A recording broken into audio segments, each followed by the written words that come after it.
我家世子要上山，烦请让路。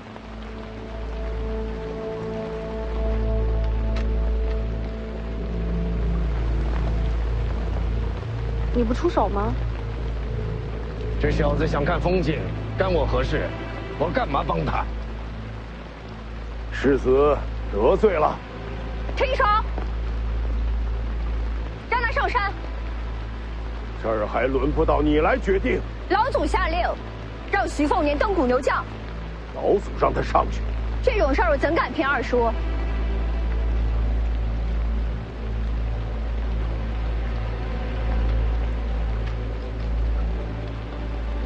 让开！我来带路。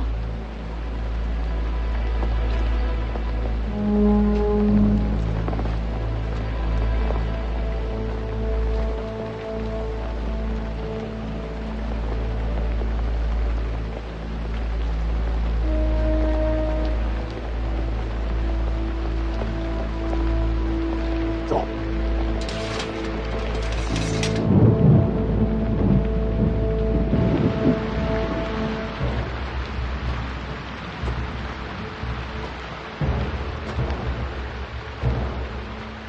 终于走到这个地方了。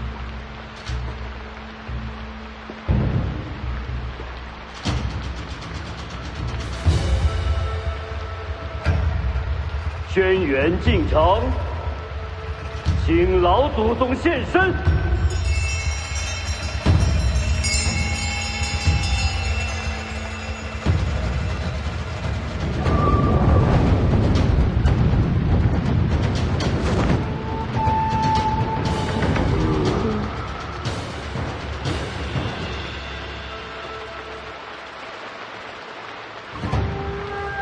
轩辕大盘不知道我要上山吧？临时扯的谎。如果轩辕大盘死了，这谎就没人知道。那他要是没死呢？那就什么都结束了。谁还会在乎一句谎话的？哎，老头，哎，你觉得他身段好吗？好身养，比你强。有什么了不起？我还在长身体。没事，徐凤年不在乎。谁要他在乎啊？这么多年，倒是小瞧你了，是为你女儿来的。轩辕家近100年威望，全依仗老祖宗支撑。我代表轩辕一族，谢过老祖。你女儿就是谢礼。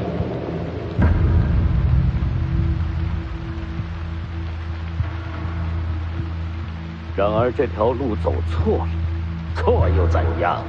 轩辕进城求战。京城读书可曾读到天地共鸣？你可知到哪一步才算是天象境？是否天象，一试便知。我倒要看看你能否熬过半招。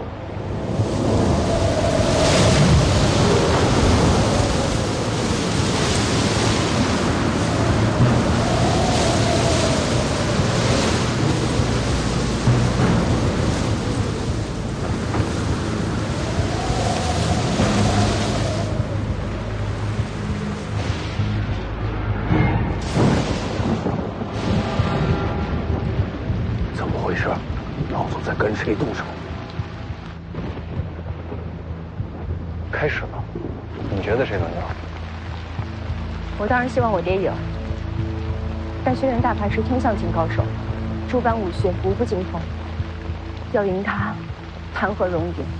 我愿只身探昆仑。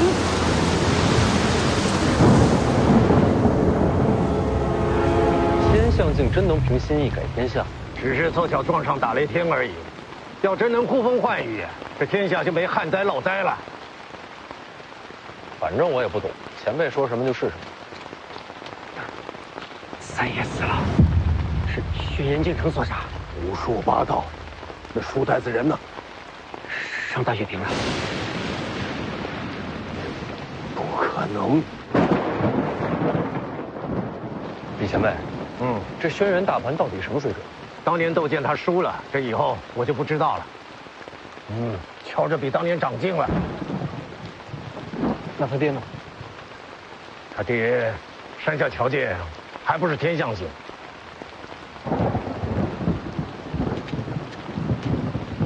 那岂不是输定了？境界未必能决定一切。轩辕大盘跟王仙芝都是天象星，人家一只手都能打赢的。那您呢？我一只手也行。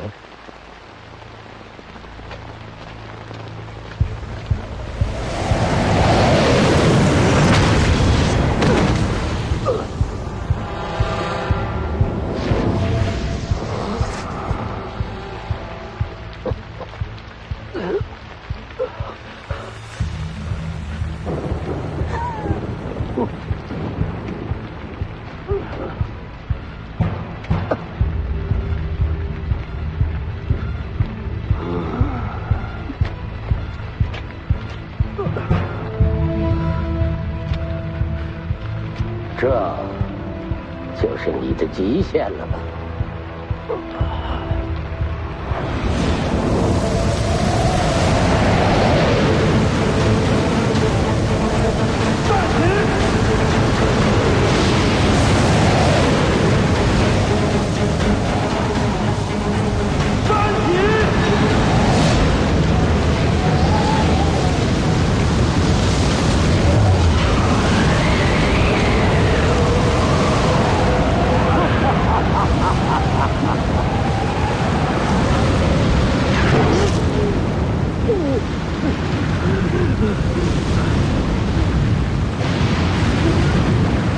地形逆海，这一战，无论结果如何，你都已是必死之身了。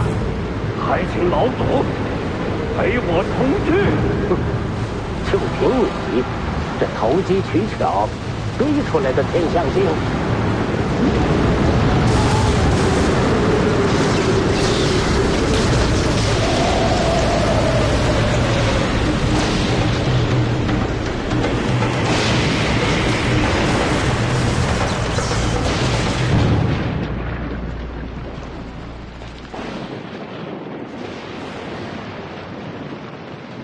这怎么变3道了？快有结果了。生死胜败就在眼前了。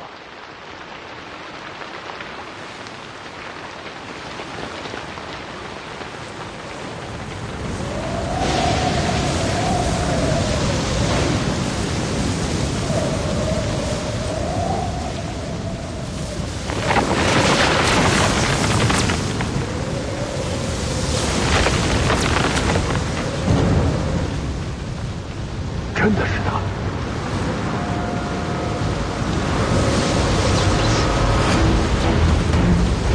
这是要顶了！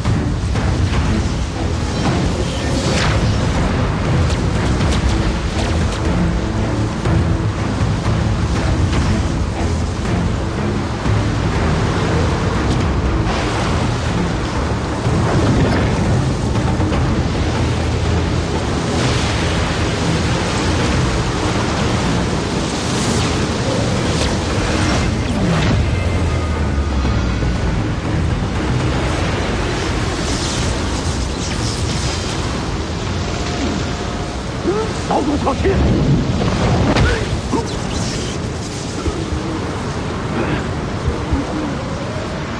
成了！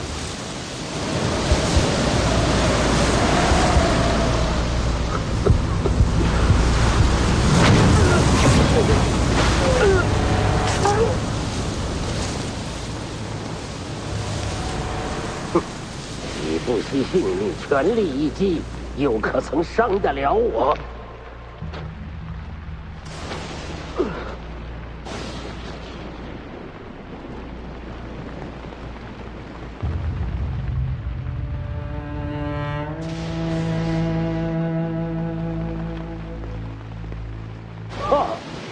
你也来了，正好。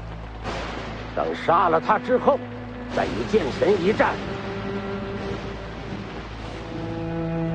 既然天象竟杀不了你，那么就再上一层。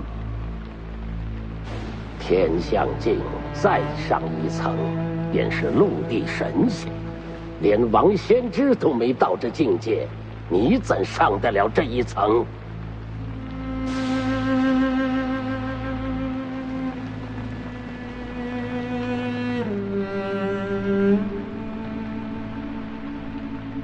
老祖，可曾听说过昙花？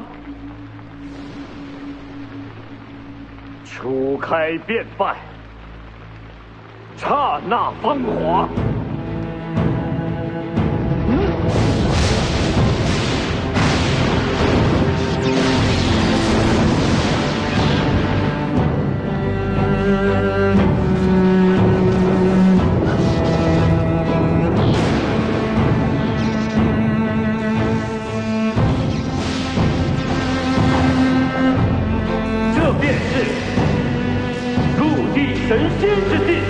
神仙，这境界说上就上吗？哎，他这是用自身气血为星柴，燃起星火，登临绝境。可就像他自己说的，初开便败，他的性命也到了最后一刻。这不可能，就算是不惜性命，也不可能真的达到陆地神仙之境啊！从善如登。虽难可达昆仑，老祖宗真的应该读一读那些被你视为无用的书。若不能明了事理天心，你一辈子都不能登临此境。你也配合我讲大道理？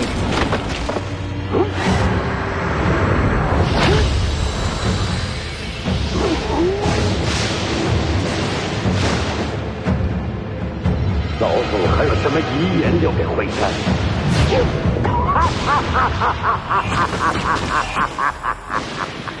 就算你现在是陆地神仙，又能活多久？只要我全力躲闪，你又怎么能杀我？到头来，还是我亲眼看着你不甘而亡。打不过就躲，这也太不要脸了吧！这是知进退。要是换做您呢？用剑之人，只进不退。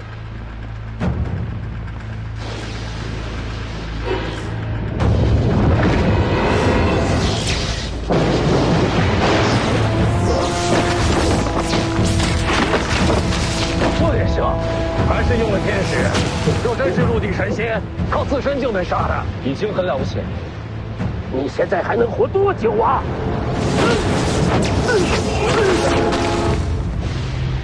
爹，等，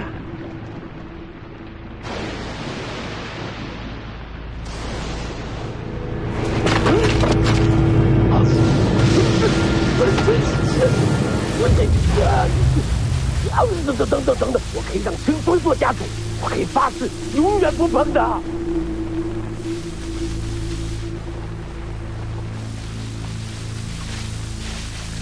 请老祖升天。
主离世，家族不可一日无主。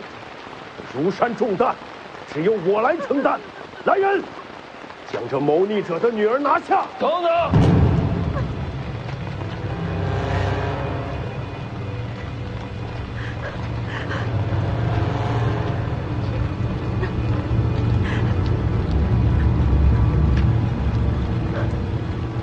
北凉徐凤年，愿借天意，主掌轩辕。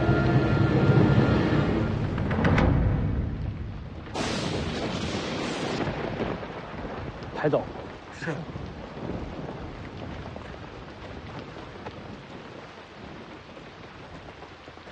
夫人，轩辕大盘死了。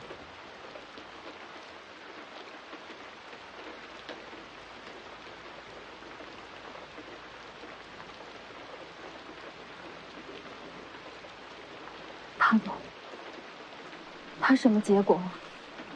大公子他可以一己之力搏杀老魔头，同归于尽了。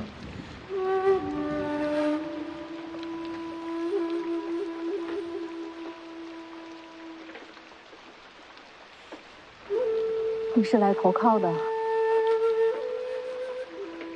大公子说，他若战死，这锦囊交于夫人。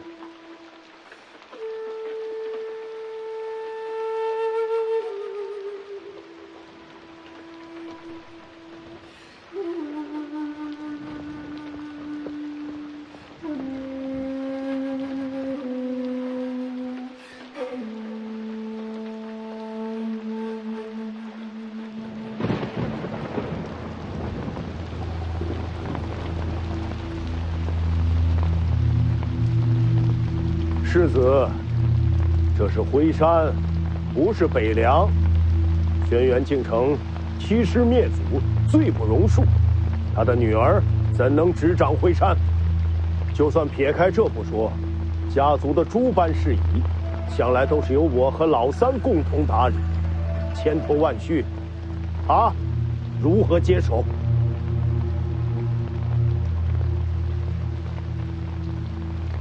就算他站上了高位，族人又有几人信服？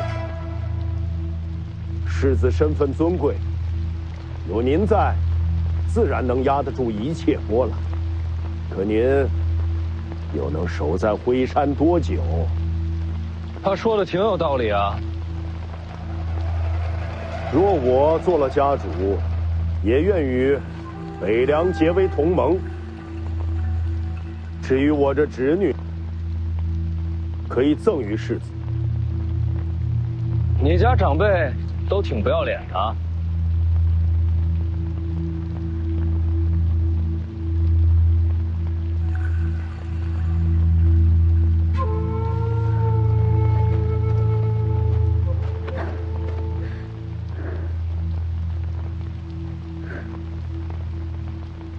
我二叔心性桀骜，如今轩辕大盘已死，我爹和三叔爷也离世，再也没人能压住他的野心。北凉与辉山相隔甚远，他一定会甩脱北凉控制，甚至会反身咬上一口。这样的盟友，你敢要吗？哼，你又能好到哪里去啊？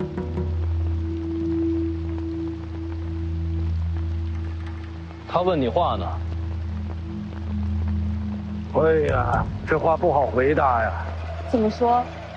这丫头要是说忠于北凉，轩辕家会不满；要说一心为家族，那徐凤年干嘛帮他？那不是选什么都错。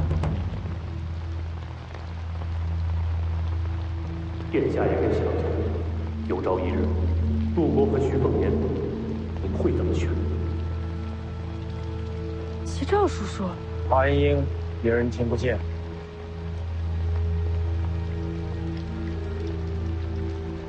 你也听见了。好不容易找到你，曹长青能放心吗？这一路他都在。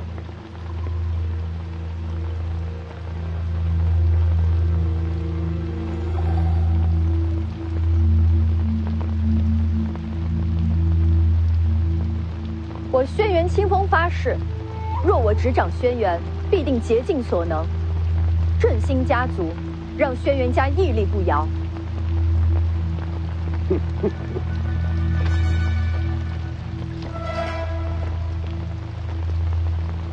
大话谁都会说，你凭什么做到？我为家主后，问鼎阁将为全族开放，即便是门客也可入内研习武学。作为家主，太后们真的可以出去太后吗？我们也能研习武学了。振兴家族，只怕家族成了别人爪牙。如今轩辕大盘已死，辉山故立无援，此时依附北凉，也可保轩辕家平安。但我于此发誓，轩辕不会永远做别人棋子。等下一代天象镜出现之前，轩辕家将会全力配合北凉行事。那要是有了新的天象镜呢？有了天象镜，条件再谈。实在。轩辕家主之位，可不是二位这么说话就能定的。到头来，还是要看家族中人心中意愿。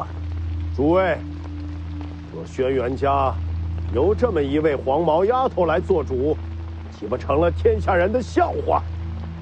请各位扪心自问，谁更适合接掌轩辕？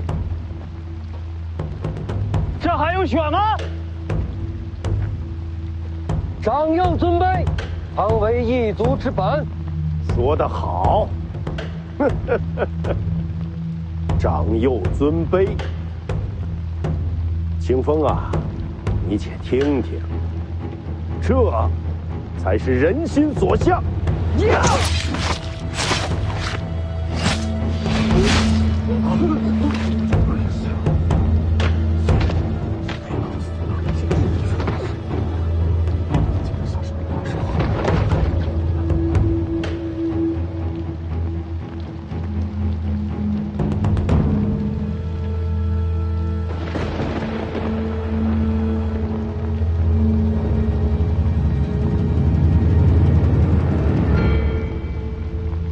是说长幼尊卑，大公子才是嫡子长孙，大小姐名正言顺，正该是轩辕之主。轩辕敬意身死，恭请大小姐执掌轩辕。恭请大小姐执掌轩辕。恭请大小姐执掌轩辕。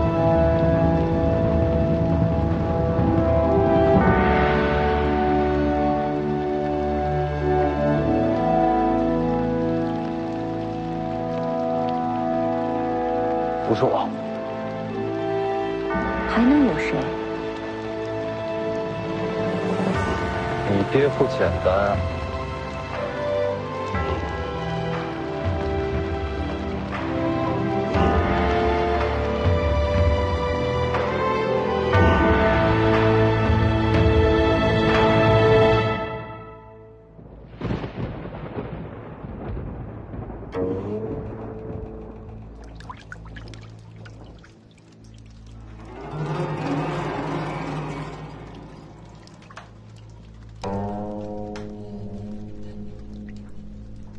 雨停了。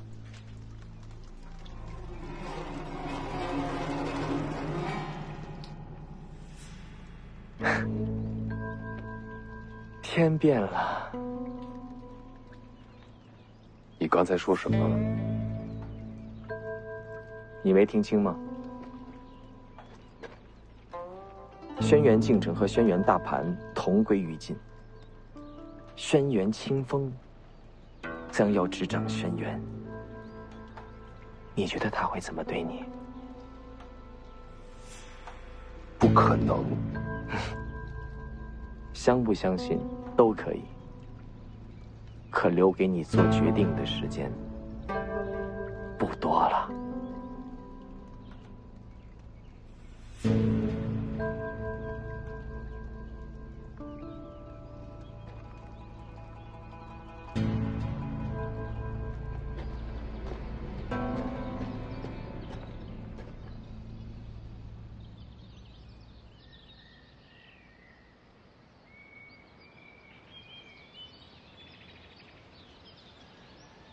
厚葬二叔。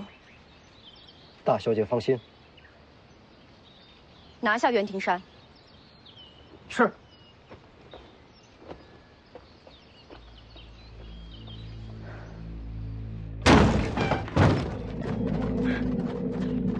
父，是。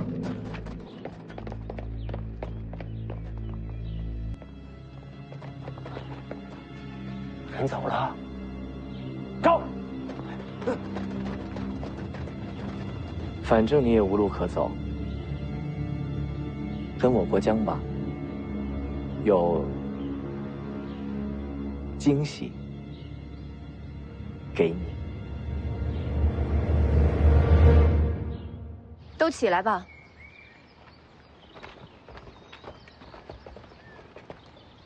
我说话算话。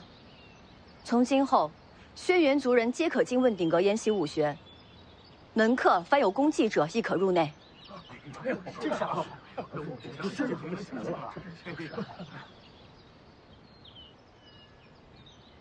你真不怕将来有天才横空出世，鸠占鹊巢？非常时期，非常手段。我既然做了，就敢面对任何结果。有几分家主风范？先生是？贱民不足挂齿。在下当年犯错，连累家人，是敬城兄救我全家性命，如此恩情，自当回报。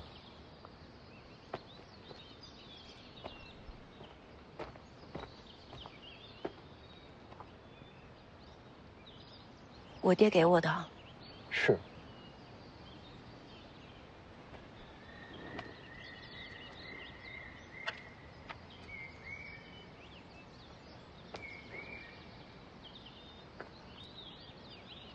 我也有。敬城兄说，轩辕大凡死后，若世子雪中送炭，这锦囊便交于世子。神机妙算啊！你不打开？世子还未回答，您想要什么？人多眼杂，要不单独聊？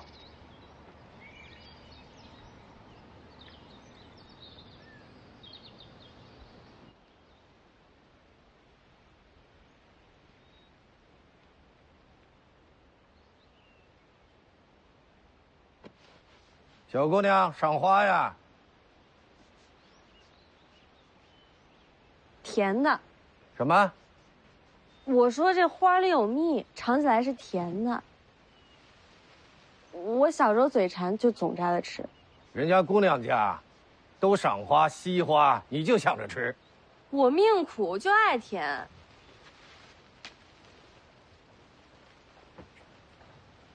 是甜。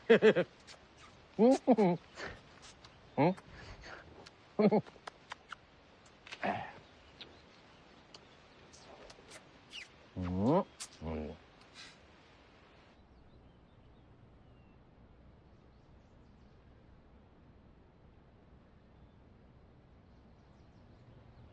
我爹最爱读书，这是他常坐的位子。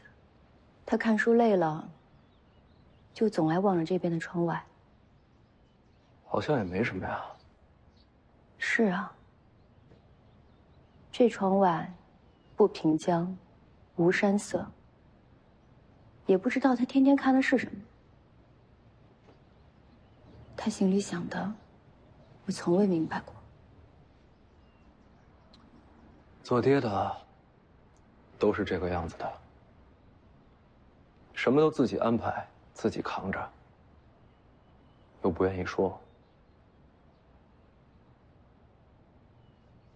大概是这样吧。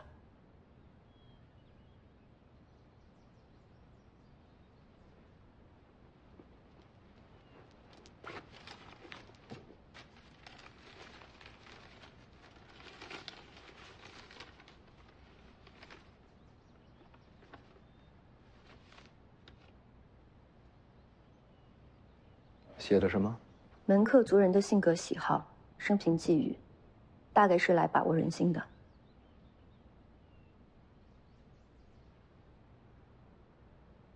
大概准备了很久。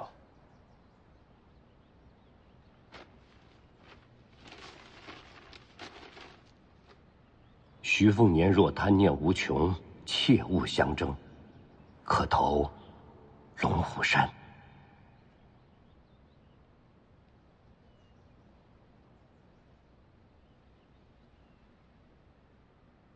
从此清明，你娘若不愿上坟，不必勉强。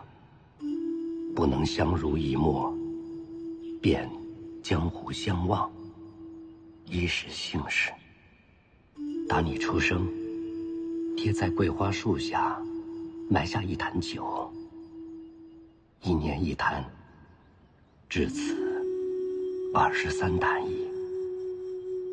私下取名女儿红，可好？莫怪爹唠叨，这些年，爹每年和你说话不过5、6句，心里攒了好些闲话，却不知从何说起。清风，爹最可惜的是瞧不见你成家生子。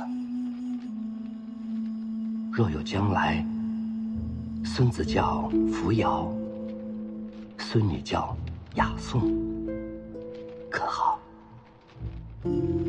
他们想学文就学文，想习武便习武，人生苦短，糊糊涂涂过一辈子就很好，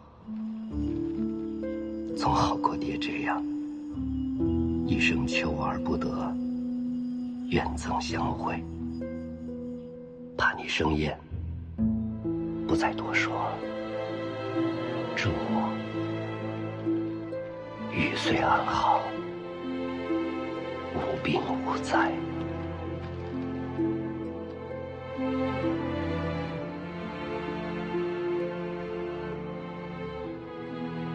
我明白了。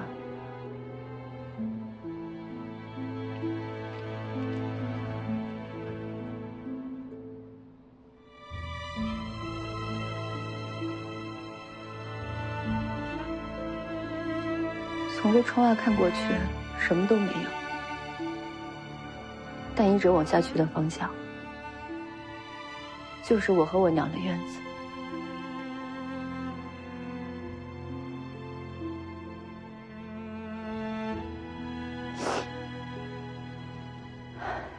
给世子留的什么？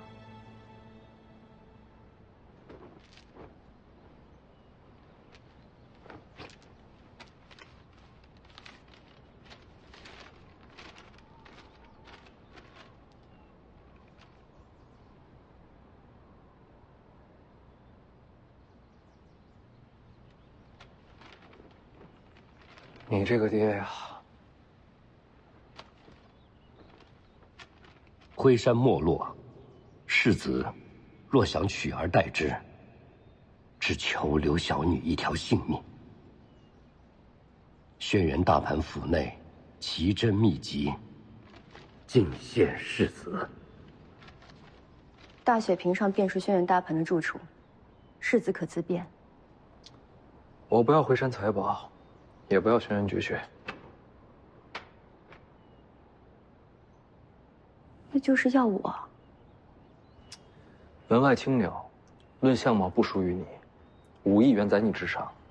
虽然话不多，但是知情识趣，才智双绝。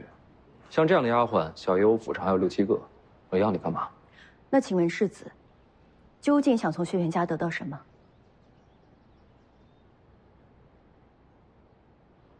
你等我一下。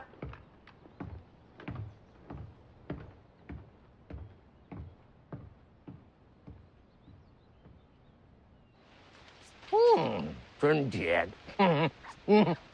多吃点。请。春娘啊，来点。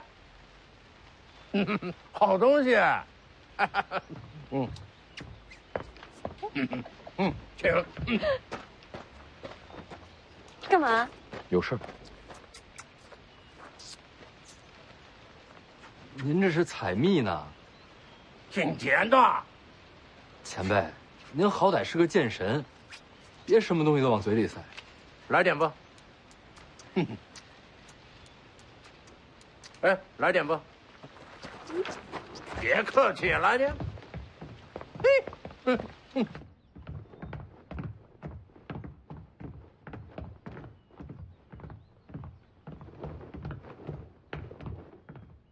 我家丫鬟。不瞒你说，西楚公主。别瞎说。你想要人家帮忙，你的身份瞒不住。亡国公主，怎么帮？这几日她就要回西蜀，千里路遥，最快最安全的走法，就是走水路。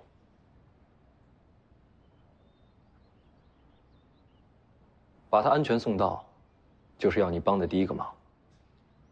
我自己能走。曹长青虽然武功高，但终究不会照顾人。有他们家的船，你路上安心些。官子无敌曹长青，世子这是敲打我呢。聪明人，不用兜售船。世子只伞镇徽山，就是为了身边人，够用心的。没办法，我家丫头还欠我钱，不能出事儿。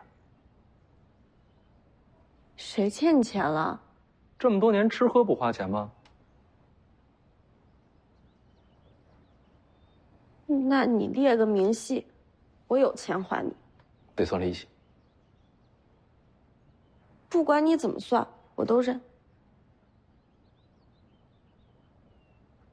北凉世子，西楚公主，这谁能想到？想到什么？没什么。世子何时用船？开口便是。等我下了龙虎山，就该走了。你还要登龙虎山？你是嫌自己命太长了吗？真要杀，我绕着走也要杀的。那就一言为定。世子还有什么要求？确实还有一件事儿，也要轩辕家帮忙，也是用船。又送人？不，这次是接人。哪位？不止一人，不止一处，会比较麻烦。天下水陆皆有轩辕，不管接谁，世子尽管开口。时机到了才能告知。怕我泄密？我准备的事儿，谋划太久，牵涉太广，只能放在这里。不到最后关头，谁也不会告诉我。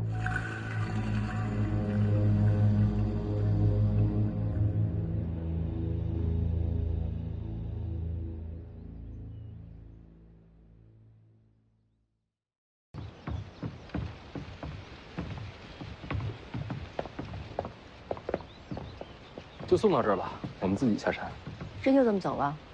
不然呢？留着吃饭吗？轩辕大盘收藏了不少奇珍异宝、武学秘籍。他的东西我不想碰，怕脏了手。这还有完没完？大老爷吩咐，若世子未入古牛将轩辕大盘宅院，这个锦囊就交付你。那我要是进去了呢？这我就不知道了。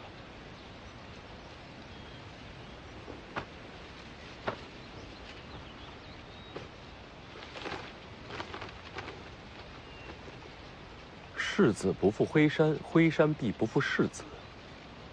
我爹的话就是我的话。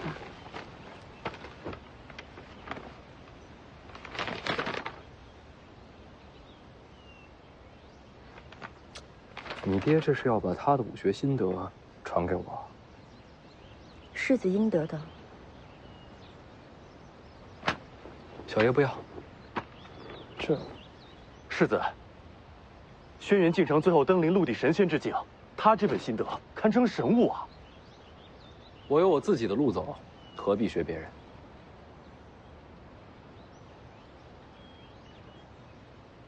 心得留在徽山，世子随时可取。你们先走，我有话跟他说。走了，走了。你也回避一下。是。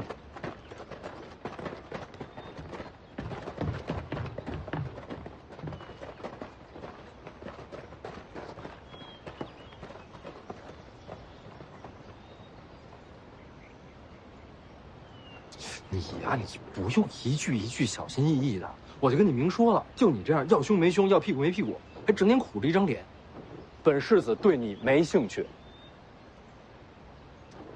把心塞回去，踏实办事儿，啊！走了，朋友，别送了。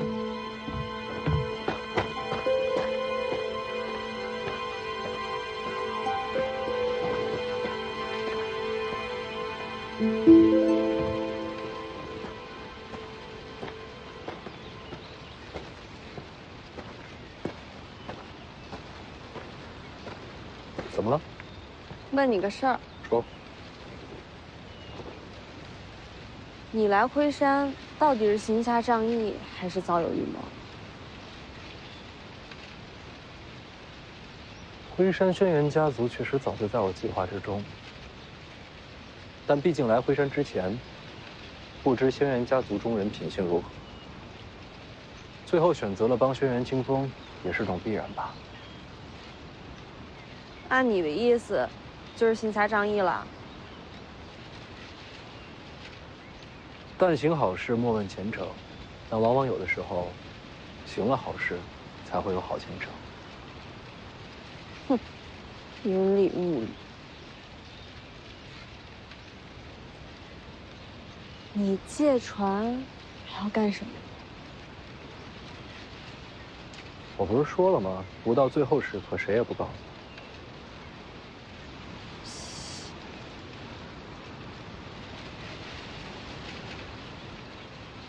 为了报仇。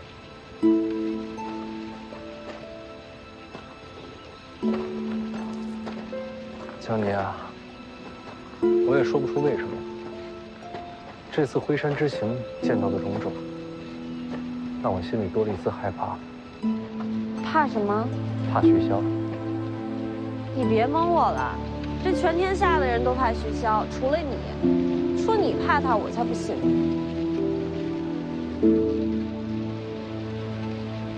我是怕他老。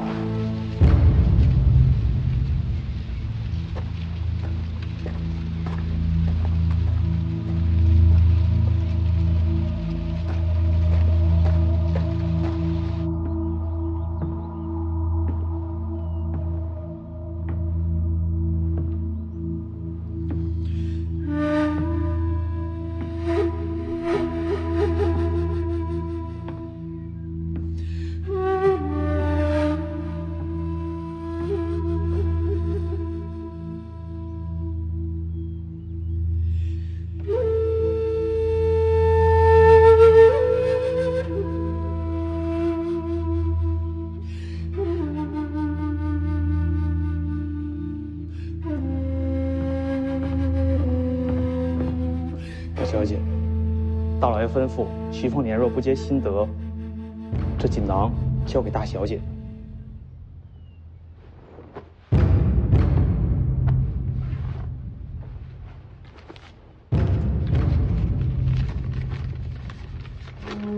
徐凤年若不取心得，未来岁月必入天下，可谓辉山百年盟友。我爹究竟准备了多少锦囊？我这里只有这2枚。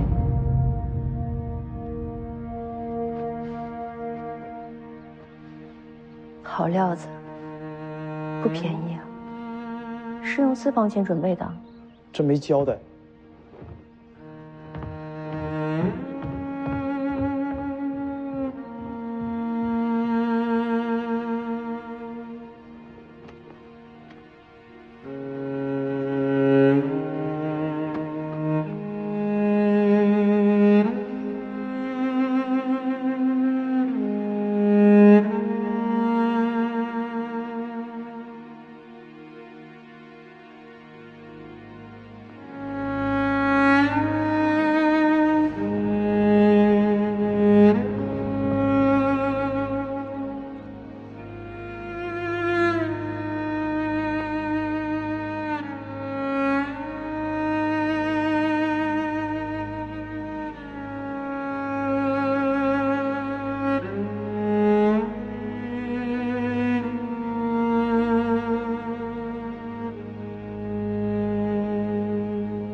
可惜了那本心得了。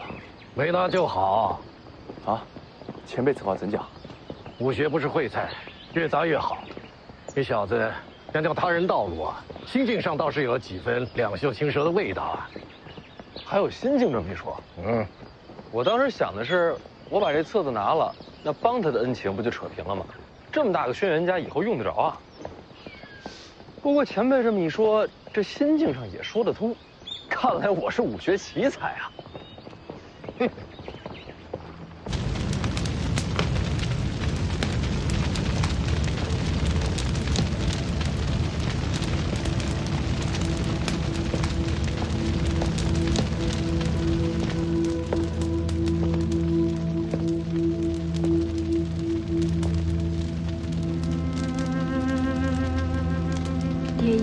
我知道了，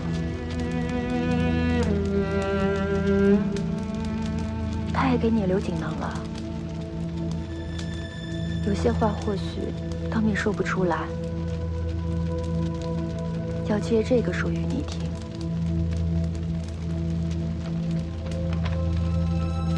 一个字没有。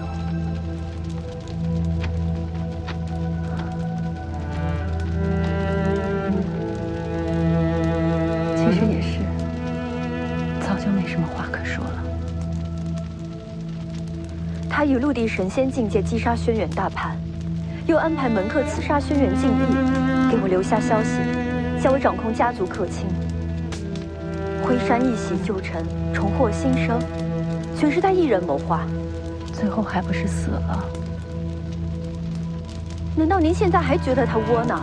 不觉得我们错怪他、误会他了吗？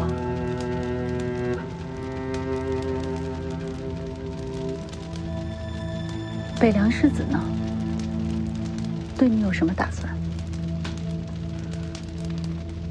若能做个王室侧妃，也未尝不可。辉山百年基业做嫁妆，也不委屈你。让娘失望了。世子可瞧不上辉山，也没打算要我。他现在不要，将来却未必。娘这是盼着把我卖出去。各取所需，还不是求人？人活一世，哪有不求人的？我想试试。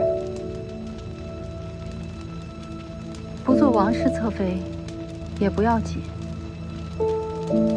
如今风雨飘摇，借北凉之势稳住辉山。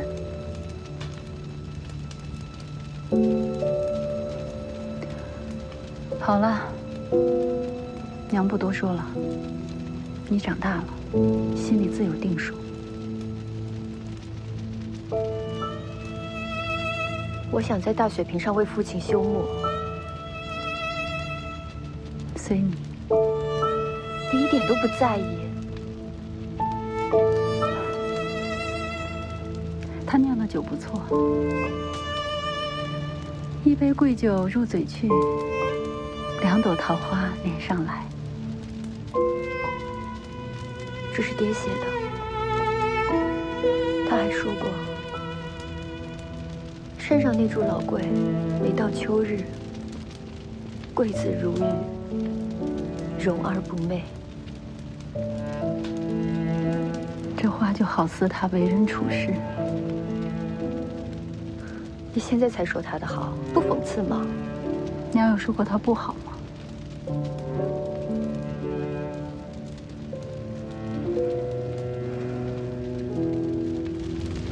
爹为我们读书20年，终于读成了这世上最隐忍的陆地神仙。你放心，爹耗费心神留下这局面，我拼死也要让辉山不倒。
你师傅人呢？他被叫上山了，出事了。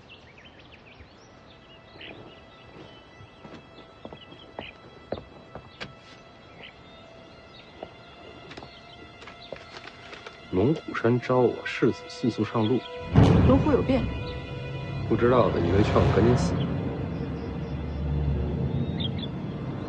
既然赵前辈这么说了，那我让大家准备启程。龙虎山恭请世子上山观景。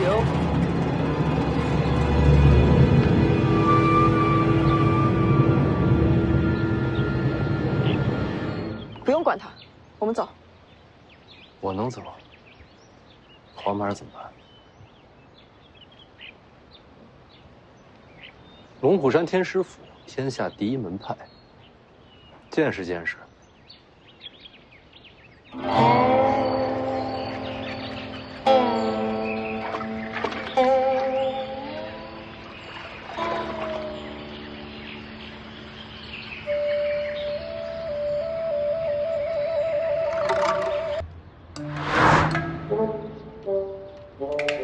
东西最好。怎么，这天师府要改商铺了？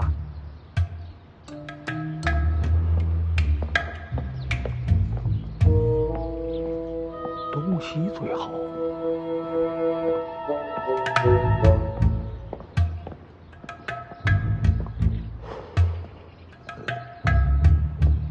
东西最好。不是咱们写的，不是咱们写的。你们别跟着，我一个人上山。不行。黄马听话，哥上山谈事儿，你在这儿等我。那我等哥。世子出行，身边总要有个丫鬟陪着吧？不用。又不动手，真要动手的话，你们上去结果都一样。要不你这身份没法上山。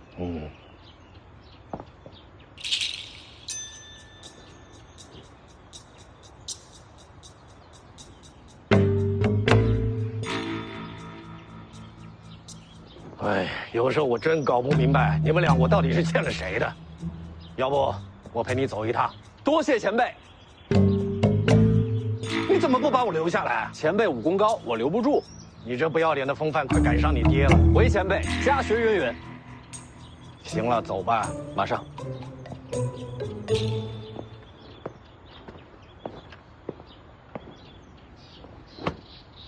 你这一路算是走到终点了。到了龙虎山，我会自行离队，以个人身份救出小龙。回北凉后，我自会寻军政请罪。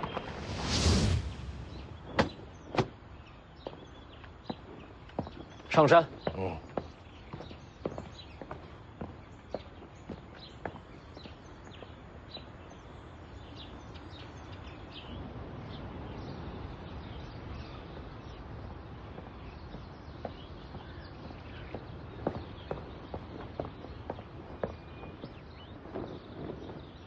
掌门，赵西团到了。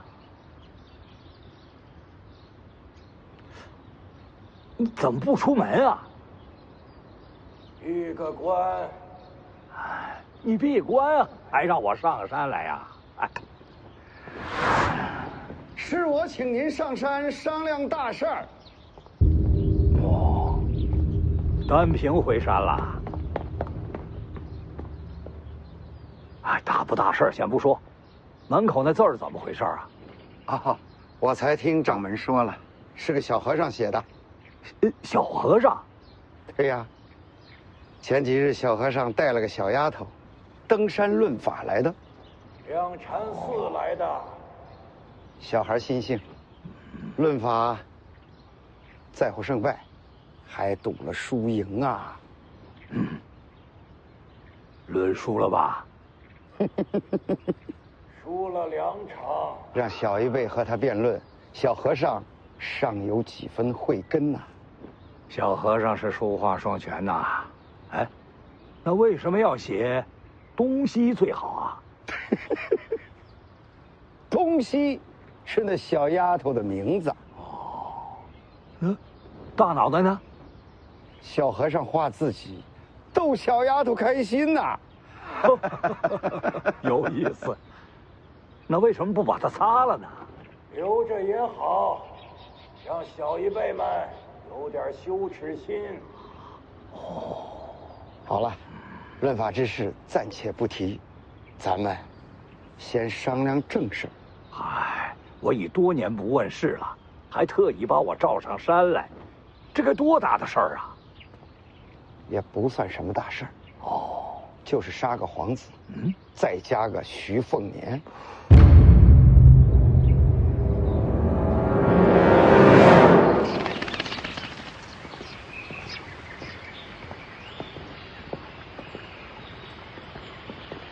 才下灰山要上龙虎，这一天可够忙的。前辈，这龙虎山不好上，更不好下。我先跟您交个底。这龙虎山呢，明面上就4大天师，掌门赵丹霞，辈分第一赵希义，还有一个常年驻守京城的赵丹平，再就是黄毛儿的师傅赵习团赵老道。他们4个应该都不是天象境，但您也说过，境界未必代表战力，他们4个可能不弱于轩辕大盘。你跟我说这些干嘛？您也交个底，这4个一起上，您打得过吗？我干嘛跟他们打？那万一他们要害我呢？干嘛要害你？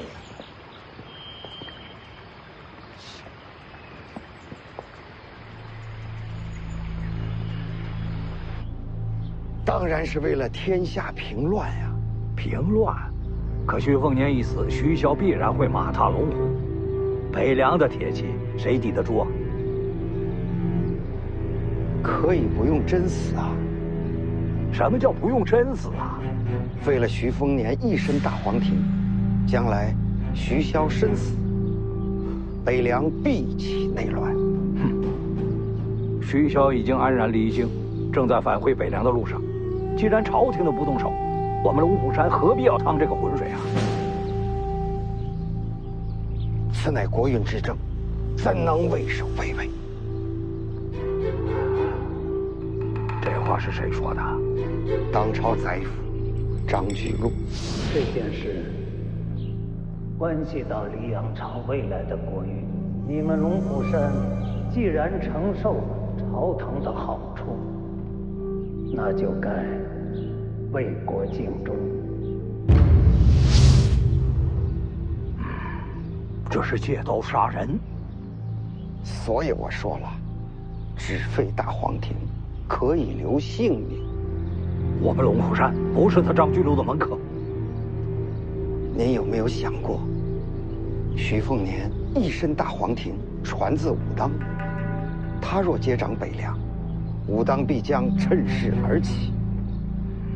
我们只要防患于未然呐，事成之后，可以将这一切推到张居禄的身上，让他来承受徐骁的怒火。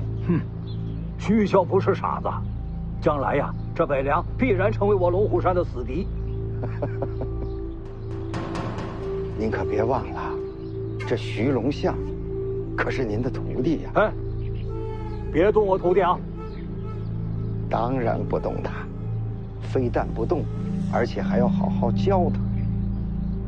徐骁只有2个儿子，徐凤年一死，接掌北凉的只能是徐龙象。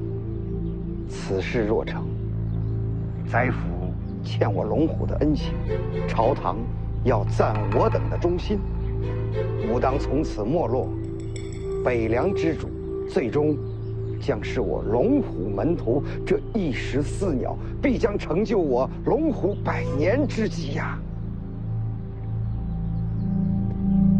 掌门，该下决心了。我闭关，这些事儿你们商量。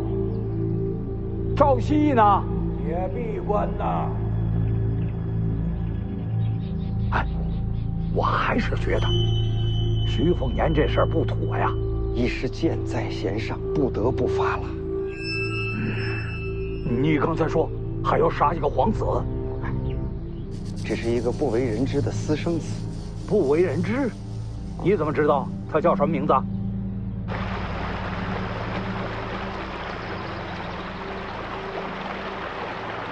你到底是谁呀？赵凯，当朝皇族姓什么？也姓赵啊。就凭这个姓氏，你说我能不能给你前程？再看这边，有前辈在，还缺什么绝世功法？你到底想让我做什么？杀徐凤年。不能杀。是，不能杀。不过，毁他大黄庭总可以吧？徐凤年身边护卫不少，我打不过。没有让你打，你只要把他引到这里，自然有前辈亲自动手。为什么是我？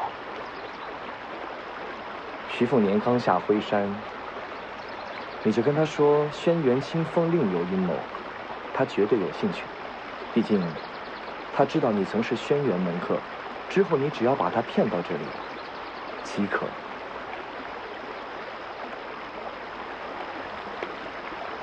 徐凤年身边是李淳刚，旧日见神，不知还有当年几分神采。简直莫名其妙嘛！怎么？徐凤年要废，赵凯也要杀？赵凯要想挑起天下战乱，借其浑水摸鱼，此人是祸根，不能留。可终究是要杀一个皇子啊！可以推到徐凤年身上，更是异想天开呀！掌门，此事稍有不慎，我龙虎山便有颠覆之险，还需从长计议呀！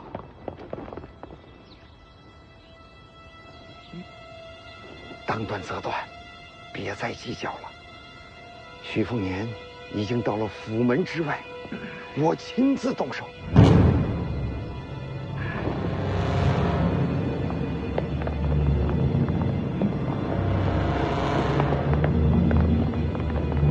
你这是跟我商量吗？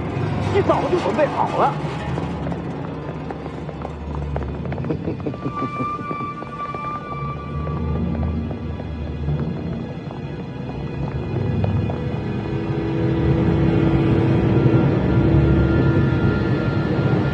都叫我青瓷学士，只记得我手中笔，却忘了我也提剑。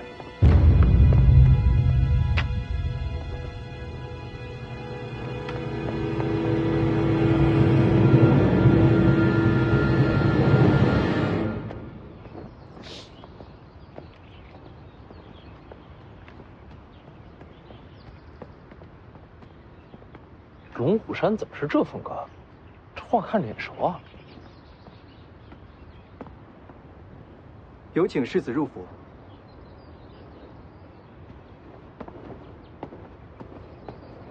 这气氛可不太对啊！前辈，4天使你不怕吧？怎么没让江泥陪你上山？我带他来有什么用啊？曹长青虽未露面，却始终护在江泥左右啊。你带江泥上山，龙虎山若对你不利，江泥不会袖手不管，那么曹长青也不得不出手。你那么聪明，这事应该看得明白吧？其实我不太聪明，这种事儿我也不想扯上江泥。徐凤年，怎么了？曹长青曾经提醒过江泥，有朝一日，或许要在你跟楚国之间做个选择。他怎么选？不到那一刻，怕是答不出啊。也是。那么你呢？江宁和北凉，你怎么选？我为何要选？北凉郑国江宁西行，终究要对上。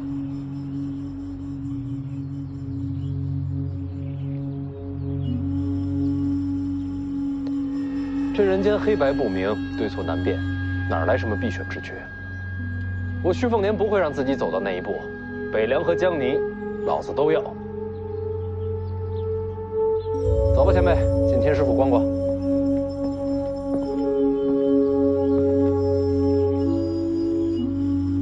前辈，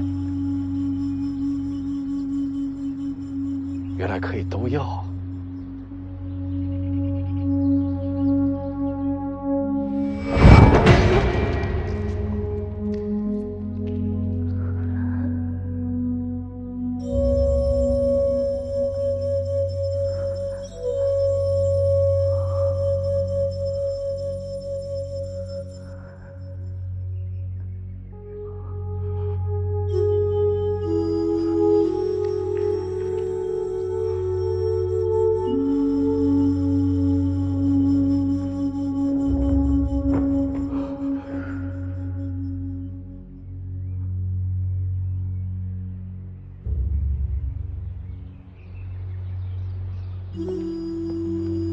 前辈，您没事吧？多年前，我来过龙虎山。我听说过，您上龙虎山挑战当年掌门齐玄真。其实我是来找他要续冥金丹的。救人？是。救成了吗？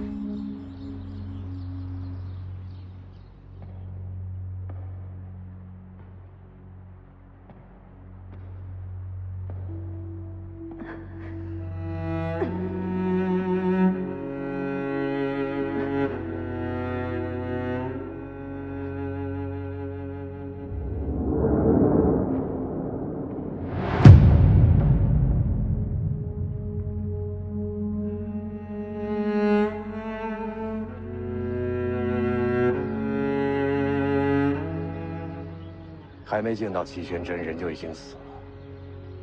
那人对你很重要吧？怎么死的？被我亲手杀死的。他死了之后，我还是去见了齐玄真。我逼得齐玄真与我论剑，仿佛4个人也没什么大不了的。当时只讲了武道剑理，并未动手。可我却剑心大乱，输得彻彻底底，甚至境界都跌出了天香。之后下山与人交手，断了手臂。如今想来恍如隔世啊！要不是齐玄真乱我剑心，又何止于此？乱你剑心的，真的是齐玄真吗？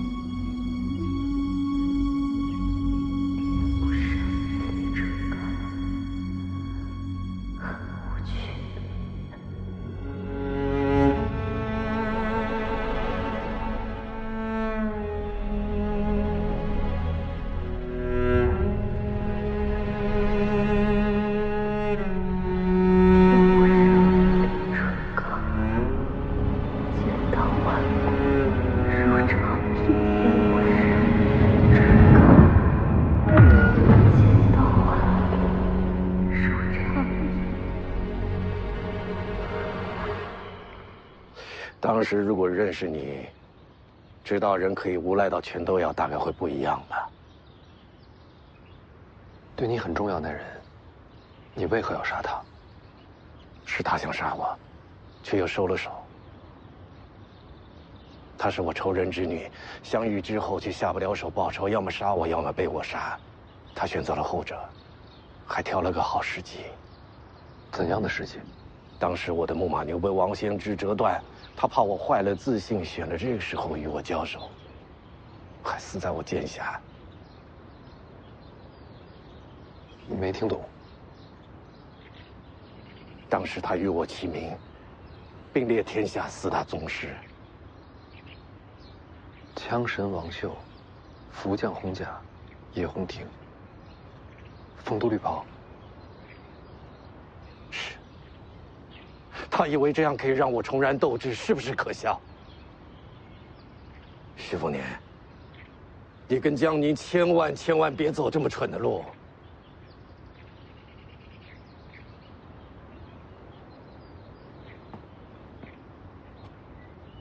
不如咱们打个赌。不管命运使然也罢，天意弄人也罢，我徐凤年总要选自己想走的路。赌注是什么？好好活着，看我疯狂！混蛋小子，走吧，前辈，陪你故地重游，再逛一次天师府。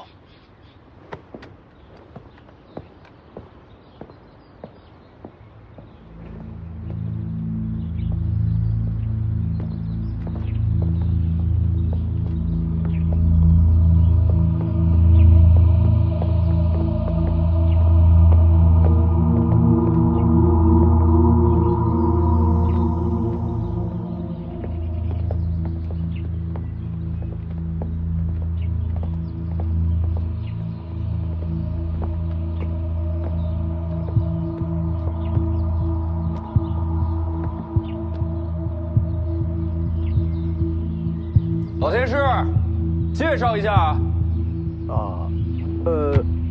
赵丹平见过李前辈。青瓷学士赵丹平赵道长，您怎么回来了？京城待得不顺心？李剑神当年一剑震天下，肆意洒脱，叫人神往。却不知，如今怎么成了北凉的护卫了？你是我儿子啊？既然不是我儿子，如今我想做什么，你管得着吗？哈哈，您说的也是啊。大黄庭，您认错人了，我不姓大，我姓徐，徐凤年。这真气也是难得，可惜了。可惜什么？恐怕再也见不到了。赵道长这是要瞎？我可以不要你的性命，只要消去你这一身大黄庭，之后就可以放你下山。老天师，这是你们龙虎山的意思？掌门并未下令。赵丹平，你不可一意孤行啊！掌门闭关，些许小事，我来做主。我觉着不行。李前辈，这里可是龙虎山。刚才我在门口进来。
怎么了？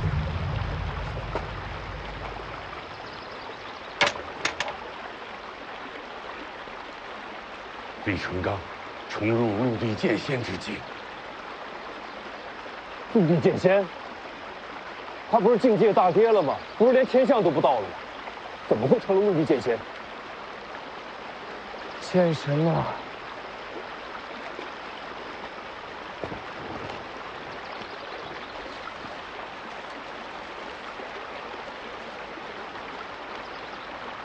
不用把徐凤年再引过来了。若此刻与李成刚一战，无论胜败，总要换条命走。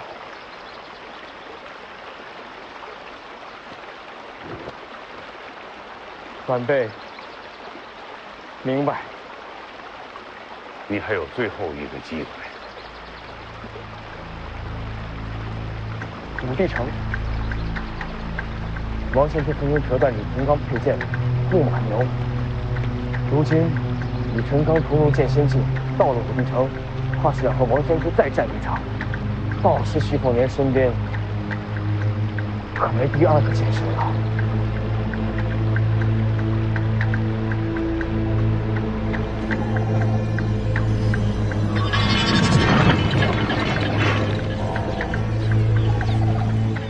李剑神登临剑仙之境，何喜可贺！龙虎山从未想为难世子，今日之事误会而已。你是哪个？出来说话！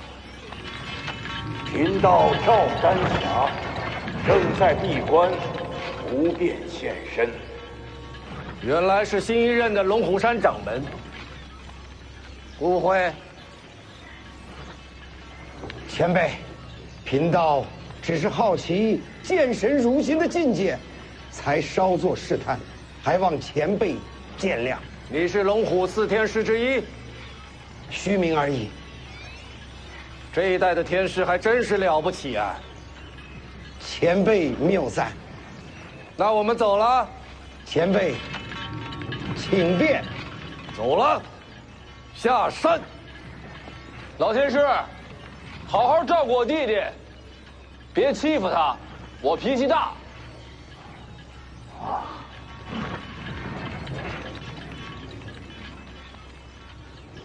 走了。前辈，还是把剑留下吧。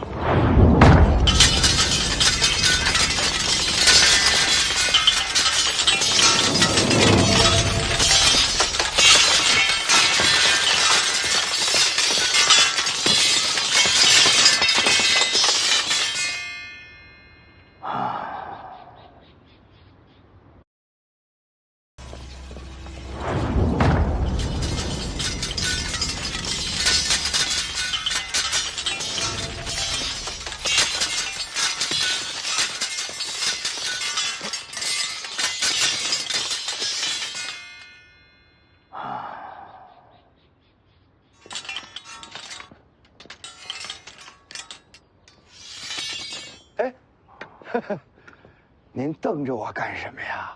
这可不像你呀！这怎么不像我呀？按照你的脾气，就算他李淳罡重入陆地神仙之境，你也不会轻易的认输收手吧？张居禄让我动手，人家是当朝宰辅，没点场面，怎么交代呀？你真的就做个样子给他们看？不然呢？就像你说的，徐凤年要是出了事儿，北凉可不会罢休啊！我的剑在那儿。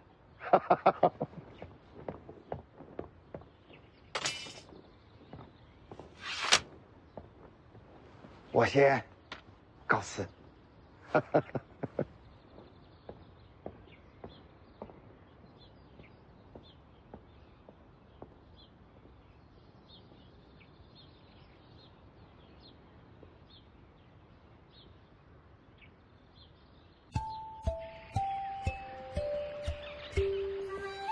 没人追过来，高手就得往前走，别回头，回头没气势。前辈您可以啊，重归陆地神仙之境了。这王仙芝也不过是天象境，那您现在是天下第一了。境界是境界，能打归能打，一品高手4境界，金刚指玄天象，外加陆地神仙。真要是动起手来，比的还是武学成就，生死之战。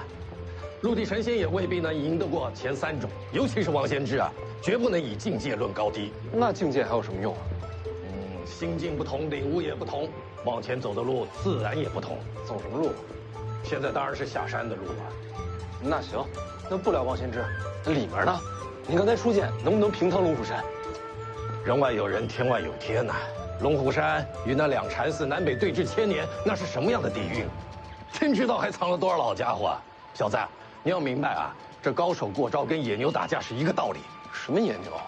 野牛力大无穷，牛角尖锐，可互相之间打架，大部分就撞个2下，差不多分个高低，也就得了。您直接说刚才出剑是唬人呗。天天生死斗，江湖上还能活下几个人呢？前辈，您都陆地神仙了，说话能不能带点仙气儿？能啊！这高手过招跟仙野牛打架其实是一个道理。行，道理我都领悟了，您别说了，听不下去。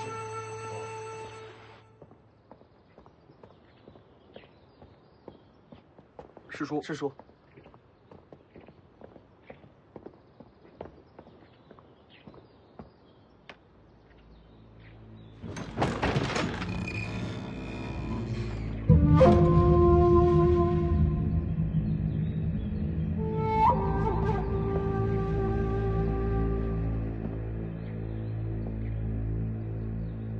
殿前试探，出乎意料，李崇罡已重回陆地神仙之境。即便如此，你还是想杀徐凤年？徐凤年不死，吾当必将崛起。不过呢，他绝不能死在龙虎山，也不能让人觉得跟龙虎山有一点关系。徐骁的怒火，我们不切。天大的麻烦都扔在我头上。祖师功法通玄，形态重回少年，天下恐怕再也无人能认出您的身份。逼我下山。祖师，龙虎山未来百年气运，只能托付祖师。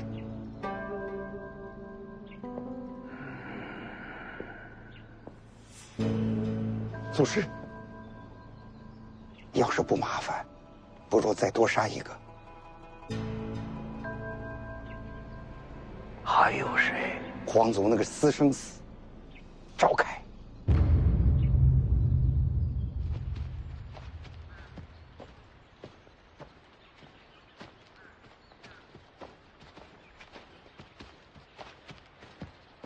武帝城不是这边啊。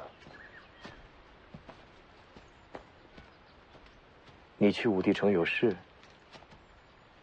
刚才钓鱼那前辈不是让我们去武帝城吗？要杀徐凤年，不是非要去武帝城的，关键就是一个李淳刚。你等等，钓鱼前辈说不杀他。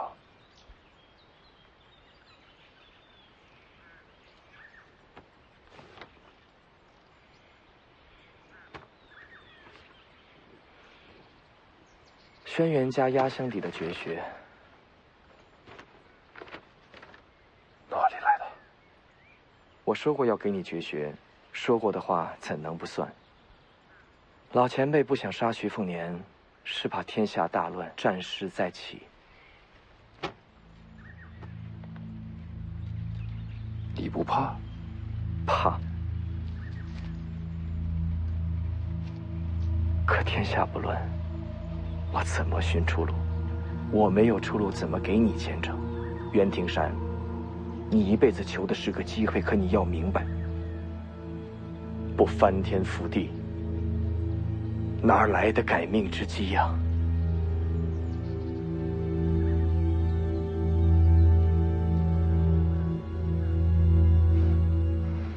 你若怕了，现在可以走。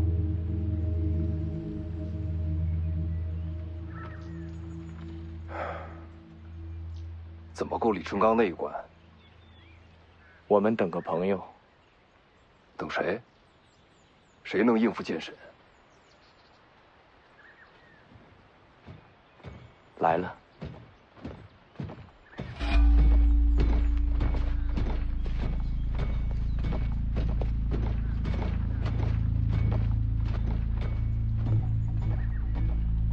他追杀过我。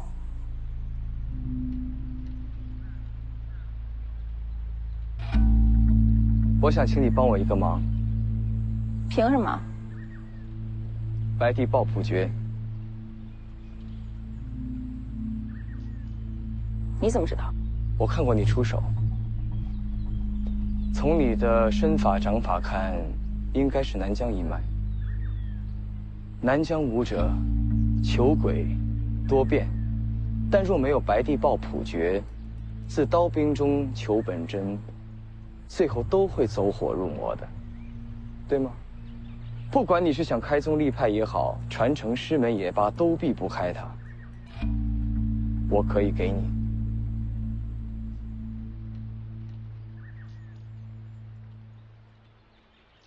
你们两个以后不准再乱跑了，特别是你，听到没有？小王爷，你有事？凤子营五典将军宁峨眉向小王爷请罪。末将想继续护送世子前行。你本来就该送啊。末将本是来跟随小王爷的。跟随我？小王爷天生神力，骁勇无双。末将本以为世子无能，所以觉得决心护住小王爷接掌北凉。那现在呢？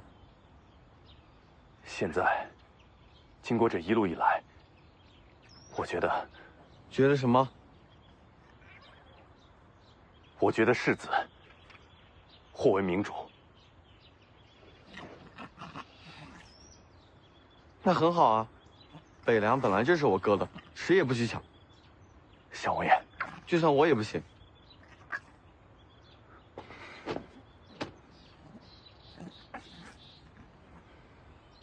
不用你对徐凤年出手的，不会让你为难。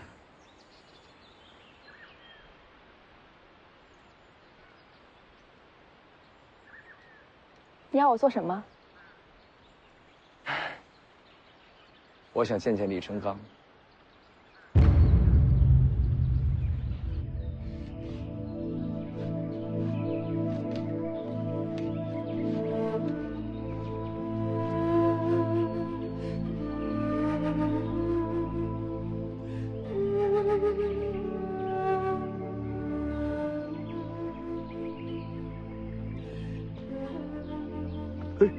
不敢当，不敢当。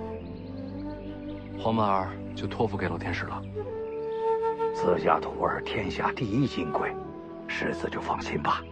就凭老天师这句话，不论将来发生什么，我都会为龙虎留一线生机。哥，每棵树都爬了，这些最爽。哎呀，哥，山楂掉了，山楂掉了！哎。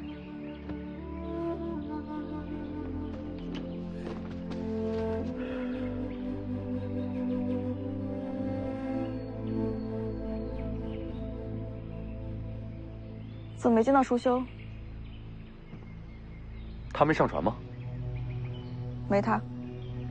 这不在这呢吗？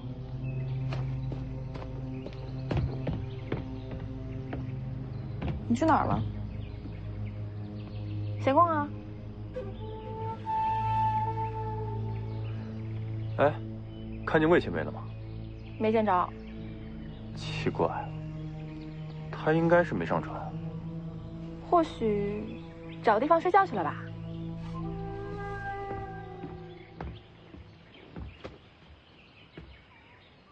那我找人找一下。不用了。好了，好了，山楂好吃。你等等。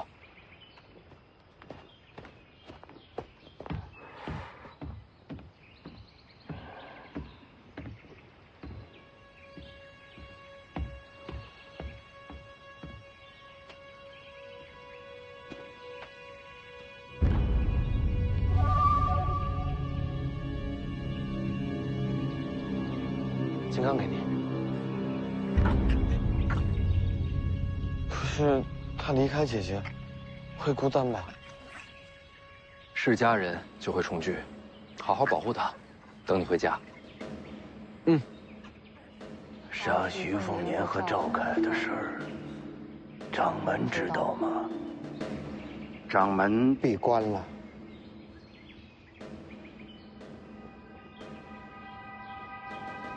你胆子不小啊！辛苦祖师了。不辛苦，我也是求生。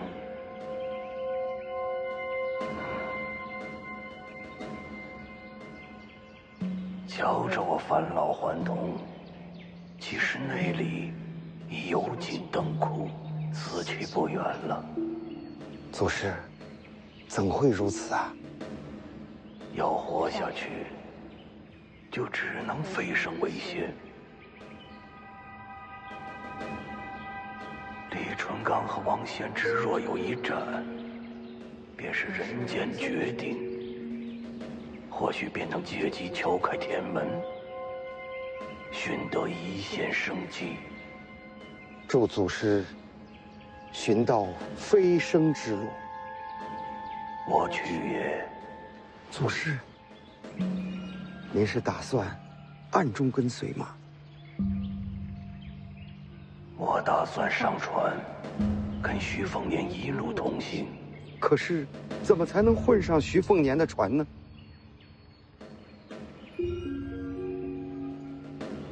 不要脸呗！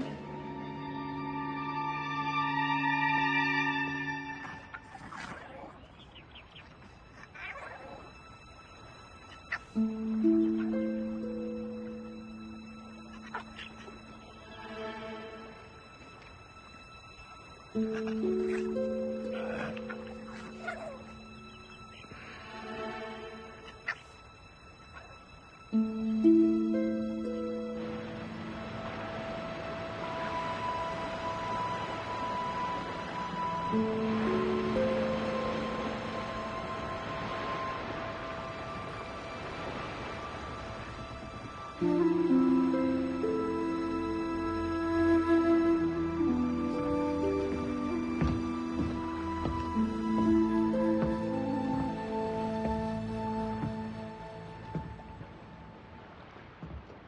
没留下。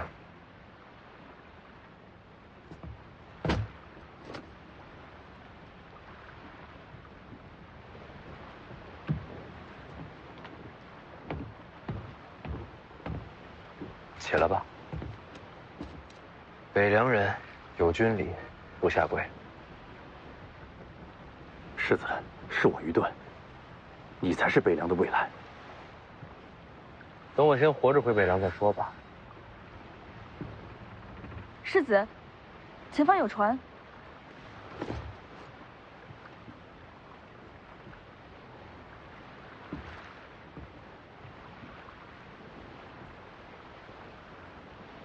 好像也是轩辕家的船。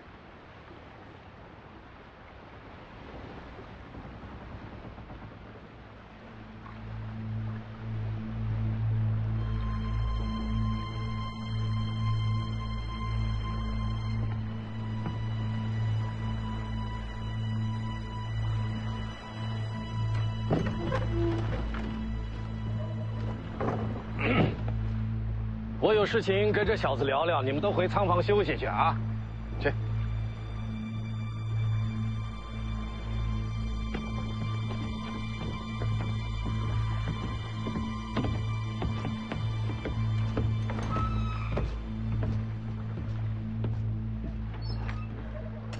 出来吧。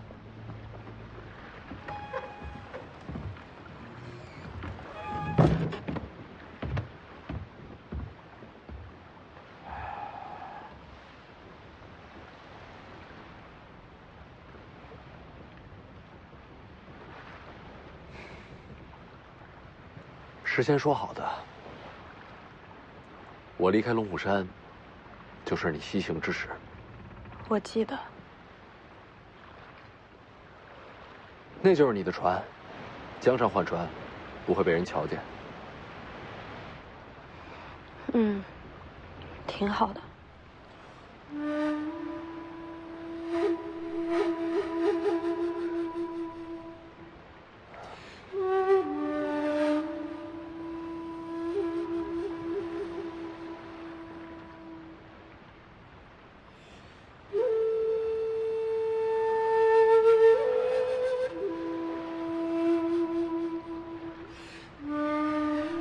黎阳立国以来，蜀地混乱不堪，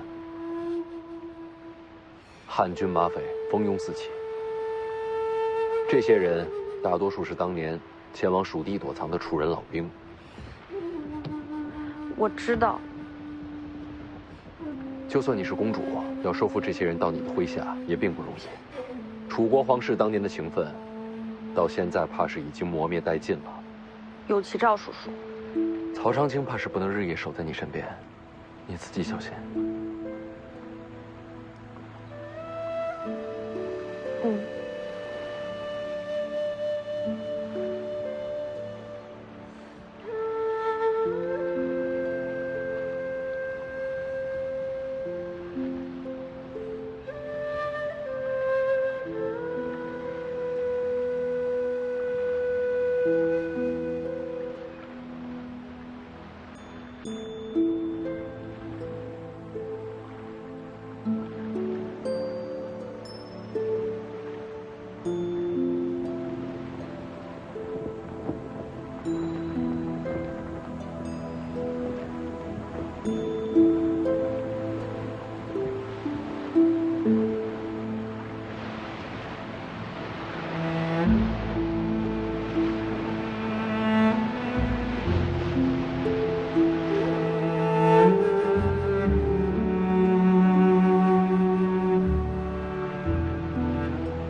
你要的第2艘船还有信鸽。魏舒阳跟我说了，信鸽就在货舱，若要传讯，记得多放几只，免得路上意外。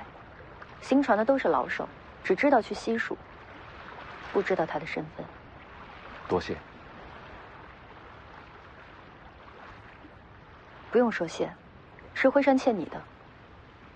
接下来的事，我等你信鸽。听说令堂也过世了。他陪我爹去了。他们俩，我这辈子都没看懂。姐，没有别的事，我先回山了。将来若是辉山有难，轩辕家可以来北凉避难。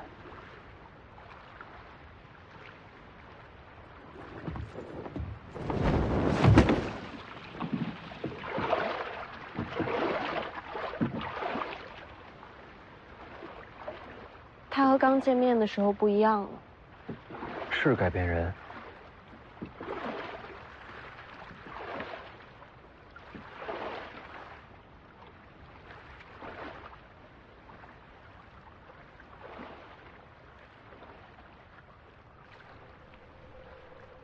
我该过去了。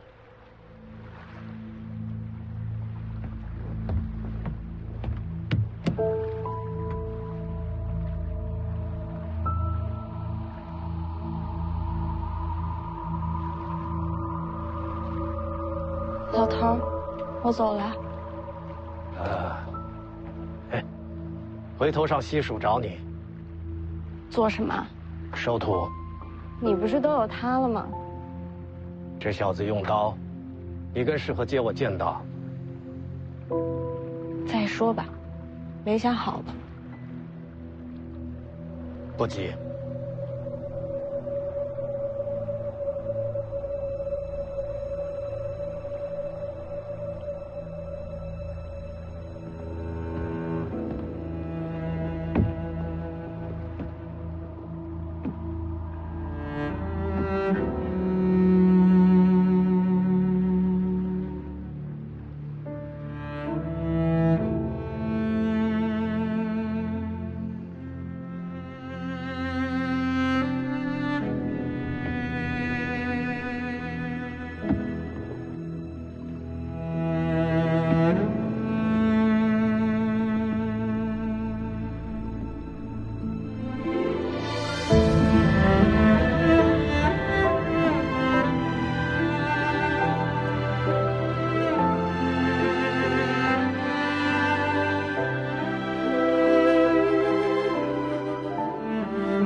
事儿办完了，我也过去了。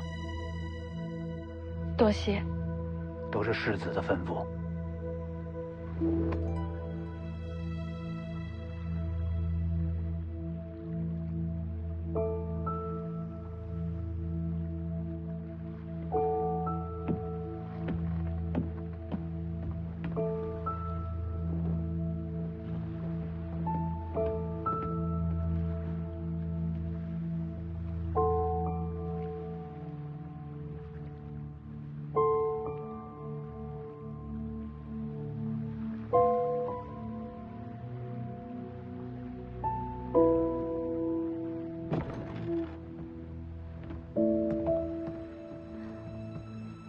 殿下，这么多年了，我还从没有想过会有机会重拾公主身份。启赵叔叔，我们出发吧。我说错话了吗？是话还没说完呢。什么话还没有说完？他想怎样？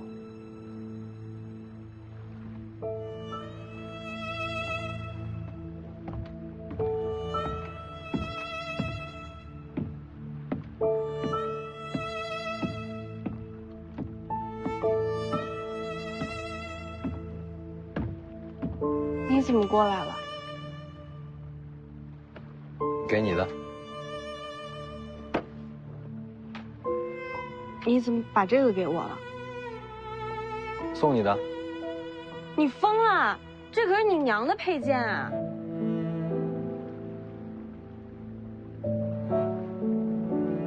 曹先生，要不然我们到那边去看看。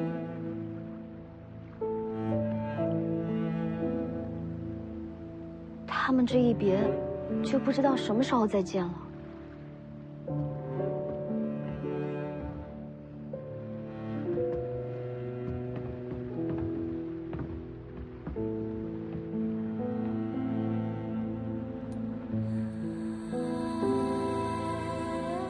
拿着。说好了，读书给钱。都好几天没读了。定金我定下次的。下次天知道什么时候。不管什么时候，我先定着。我现在是公主了，价要涨。翻倍，1字2文。那可以。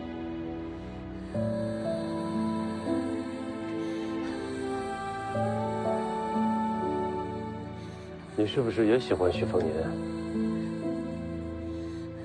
哪有这种事啊？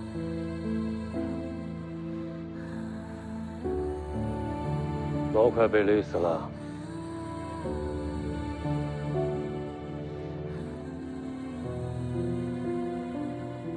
曹先生，这种事情不能乱说的。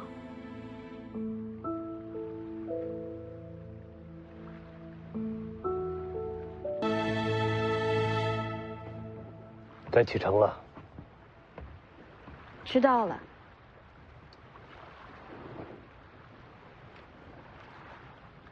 曹先生，可否请您帮个忙？说说看。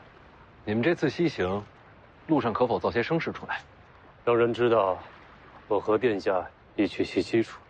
就这意思。可以，也好让人准备接驾。多谢。那就祝各位一路顺风。徐凤年，有没有想到结果？什么结果？你是北凉世子，宿命便是镇守天下。殿下此去，收拢旧部，终究要回西楚。你们若再相见，怕是兵戎相见，这就是你们的结果。不会的，曹先生。我徐凤年，从来不走别人规定好的路。真到了那一天，你相信我，我能两全。两全？这2字很难。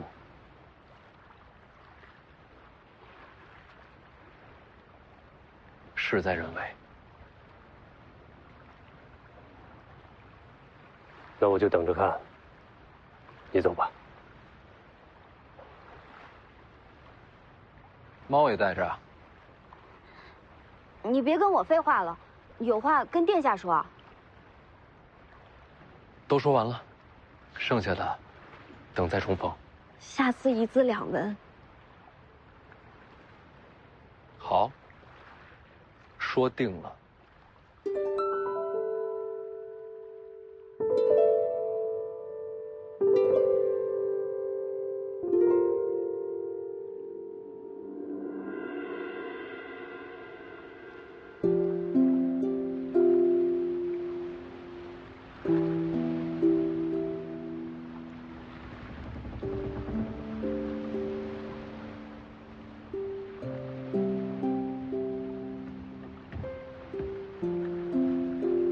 就说这么几句。他都把他娘留给他的佩剑送给你了，你也没个表示。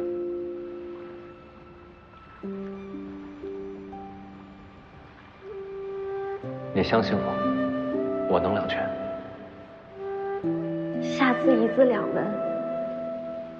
说定了。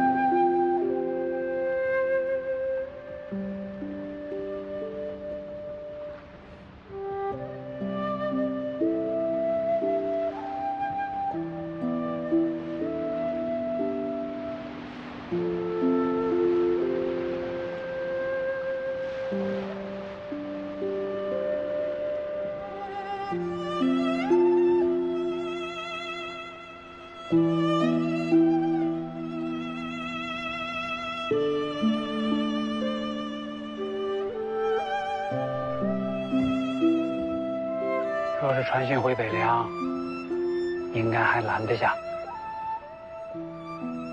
北爷爷，他有他自己的路要走。世子舍得就好。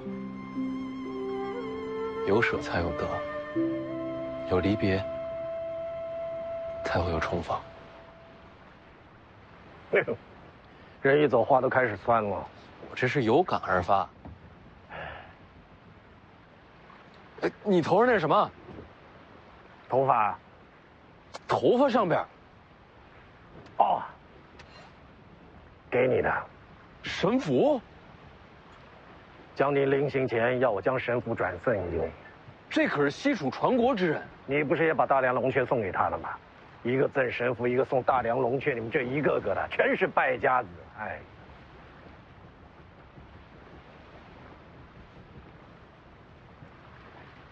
世子，下一站往何处啊？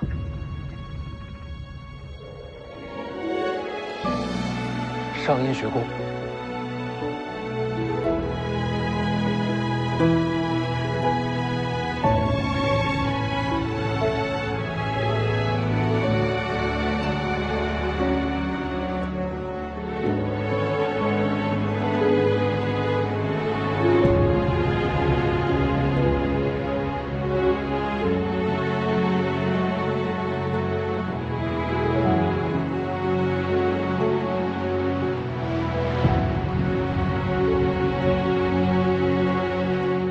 去武帝城等徐凤年吗？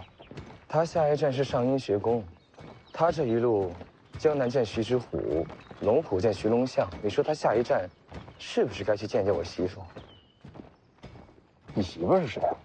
徐渭雄啊，徐凤年的二姐。你是他姐夫，那你还杀他？他不知道。徐凤年不知道你是他姐夫，知道的人少。他姐没跟他说？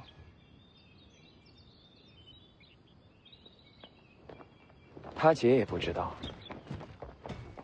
等一下，什么叫他姐也不知道？不知道什么？他姐也不知道自己是我媳妇儿。这算讹人吧？迟早的事。徐渭雄这样的奇女子，就是我的唯一良配。那你还杀他弟弟？杀徐凤年，北凉才会乱。北凉乱了，我才能趁乱而起，到时候我才有资格去徐渭雄。这么说来，我是为徐渭雄杀的徐凤年。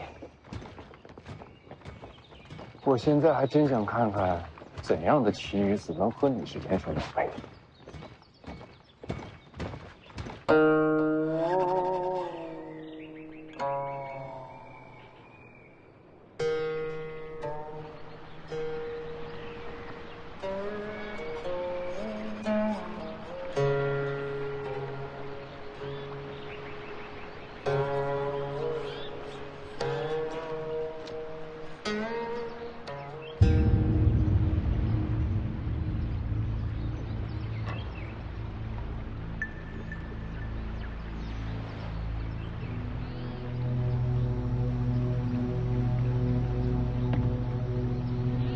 你看，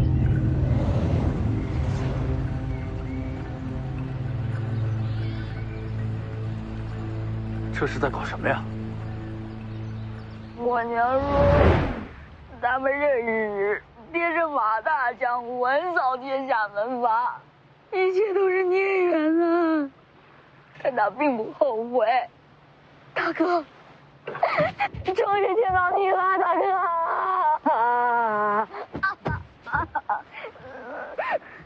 你说徐骁是你生父？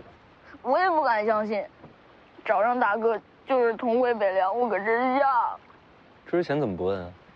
之前我娘一直不愿我把我爹的身份告诉我。那现在怎么肯说了？重病不治，临终前才说的。人没了？这还传着呢。就刚过世？才来的。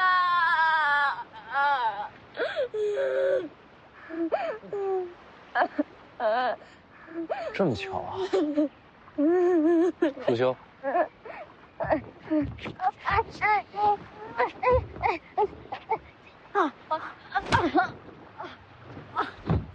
没有功夫。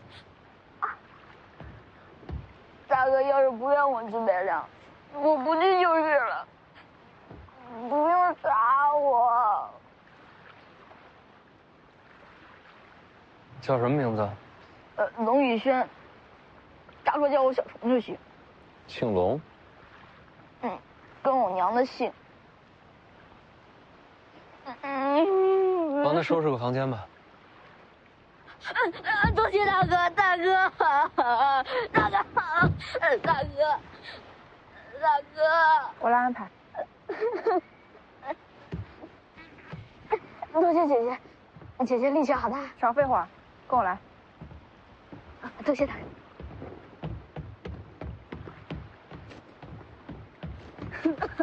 多谢大哥。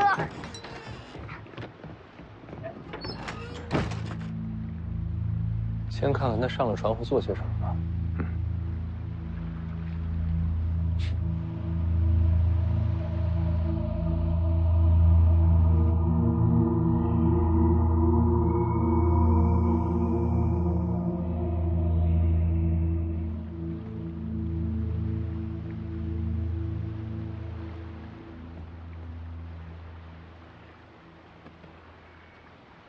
舒姐姐不仅武功好，人也好，还长得漂亮。我要是能拜姐姐为师，哪怕是做梦都要笑起。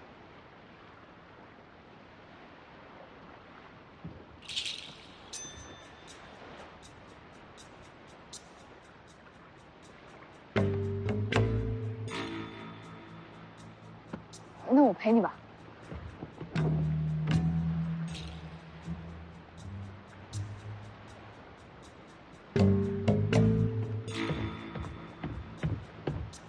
青椒姐姐，风大，要不我替你拿枪？你把枪给我吧。不用了。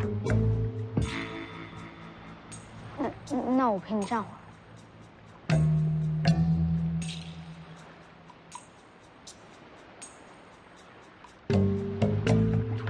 大哥累吗？我给大哥揉个肩。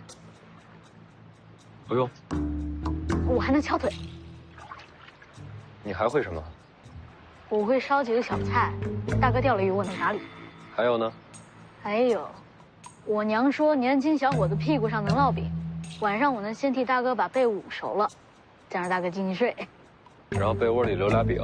不是，那就是句俗话。去，那苹果我就吃了。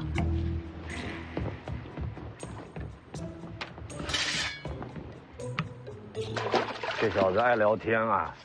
这几天船上是个人都混熟了。您觉得他说的是真的吗？他怎么会知道你的船从哪过啊？前辈看得准啊，太巧了。那你还让他上船？把人留在身边，总比藏在暗处好。再看看吧。前辈，还有个事儿得麻烦你一下。你麻烦我还少吗？有什么事？马上到上阴学宫了。我想着其他人就不下船了，您得陪我走一趟。带群刺客？我二姐在，她眼里边我这江湖行怕是胡闹。你怕你二姐？不是我怕，全家都怕。您在边上估计能好点，好歹是个剑神，能给点面子。他在家打人呢？不是打人，是那种那种气场。对了，您见了他，千万别在他面前提二姐这俩字。为什么？他不喜欢，显得他被大姐比下去了。深沉有什么可比的？他这个人要强啊，连时光都要争一争。有了，烤了。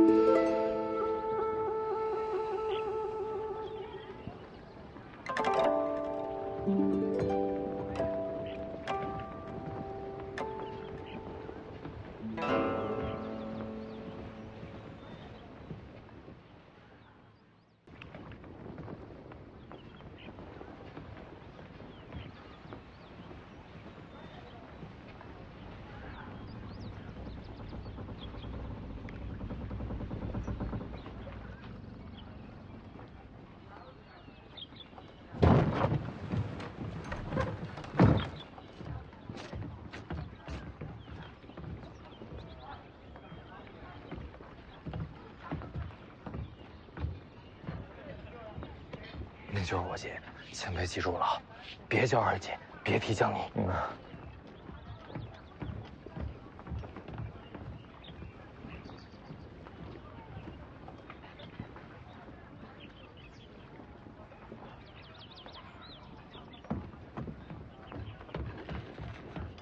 姐，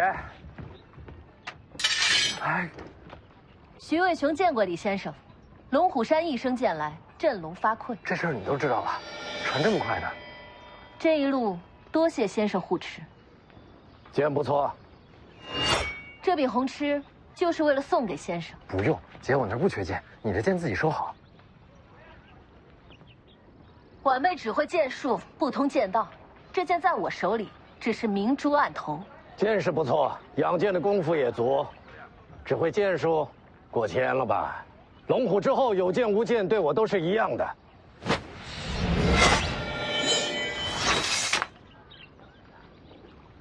徐渭雄，你这个做二姐的也别试探我。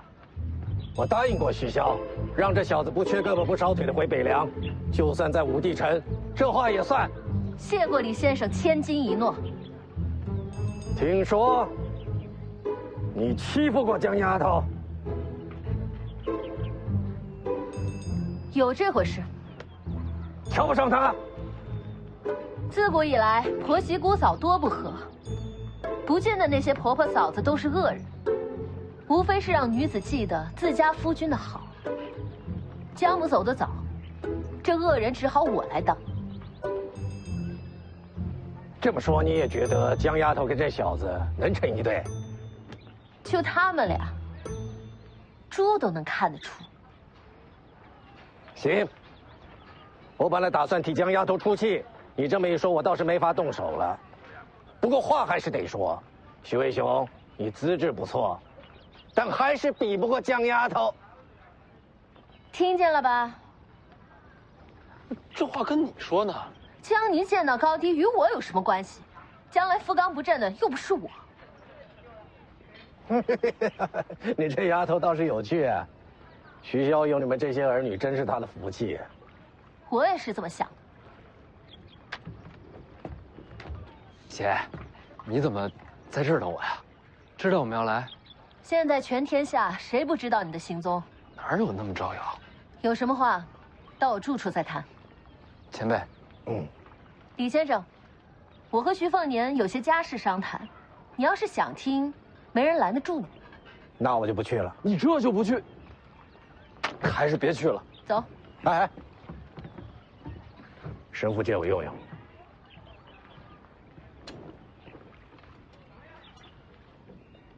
哎。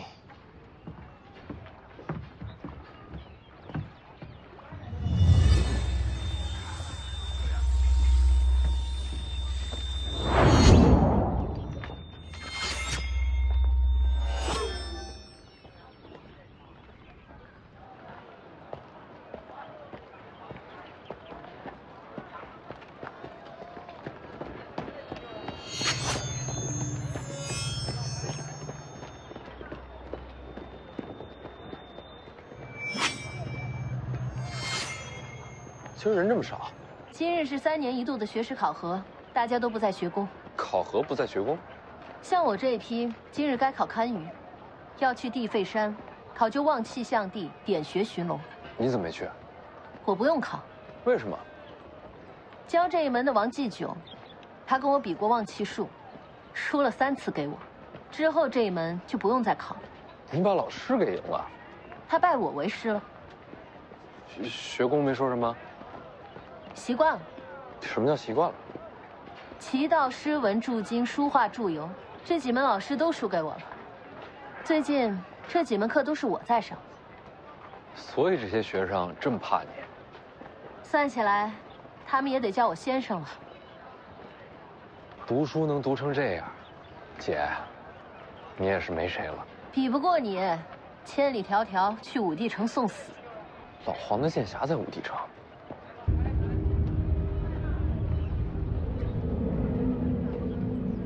世子来了。这又是谁啊？舟车劳顿你辛苦，我是你姐夫。并不是。现在不是，将来绝对是。你等一下。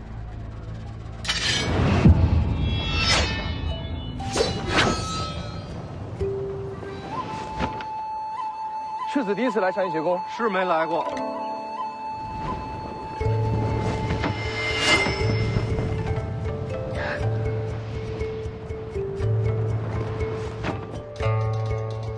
有时间我陪你逛逛。上医学宫流派繁多，有趣的地方有几个。很快要走，那可惜了，下次来提前说。哎，左边。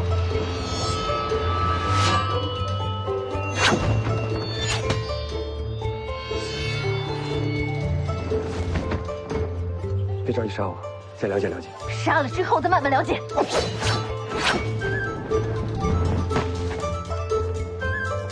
世子见谅，再聊下去，姐夫就成死姐夫了。理解理解，贵姓啊？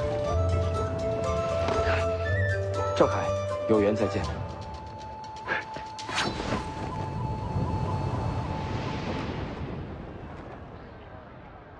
又是个姓赵的。走吧。姐，这人有点意思啊。当我没说。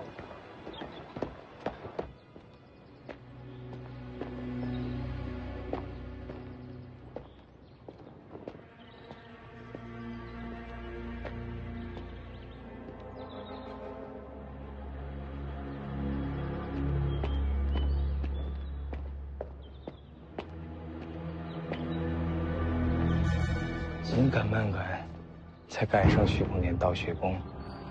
要说还是水路快啊。人呢？帮他解除出去了，身边没其他人。你不是要杀他吗？好机会。不能在学宫动手。不就是个疏远？我要是在这儿杀人，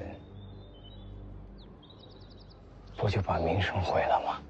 那你过去试探还有什么意义？这里最安全。也只有在这里，李成刚才可能不在他身边。你过去盯着徐凤年，如果能听到他谈了什么最好，听不到也不将就。您呢？见李成刚。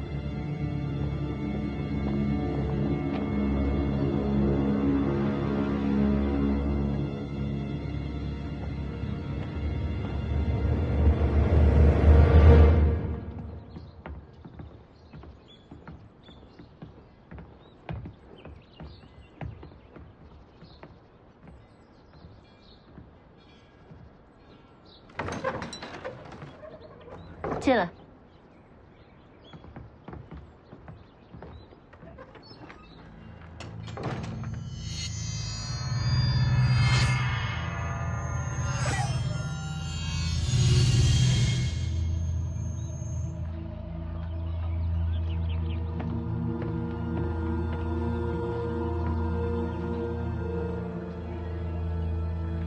前辈，徐凤年不是让你们待在船上休息吗？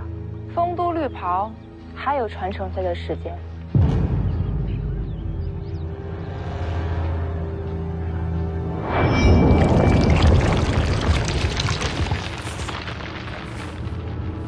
谁教你说的？有人想见您一面。人呢？就在吴后街道。这事，徐凤年知道吗？哼。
李先生大名如雷贯耳，今日得见，召开之幸。之前我想了又想，与剑神会面是不是该先聊些闲话，或是多客套几句？后来我觉得不用了，不如直接阐明本意，才算干脆。继续。我想杀徐凤年，想杀他的人很多，可是有您在，就没有人杀得了他。所以你来杀我，晚辈也不至于这么不自量力。自从知道是您陪徐凤年东行以来，晚辈读了不少前辈的往事。当年丰都绿袍是您亲手杀的，谁都知道。可我觉得您不想杀他。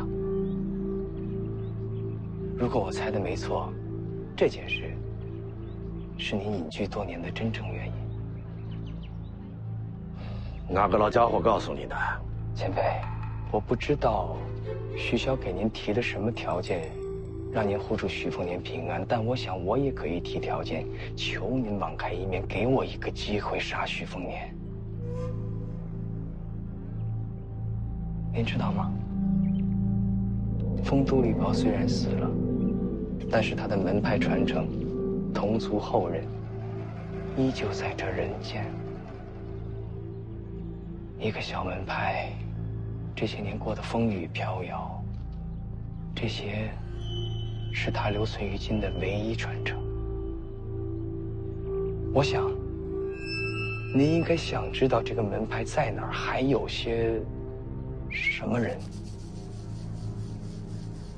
如果我不答应，你就杀光他们。前辈，这可不是威胁。无论您答不答应，都送给您。哎呦，这么辛辛苦苦查到的，就这么给我了？这是诚意。说起来，徐凤年与您非亲非故，徐骁能答应的，我能做到；徐骁做不到的，我愿意帮您做到。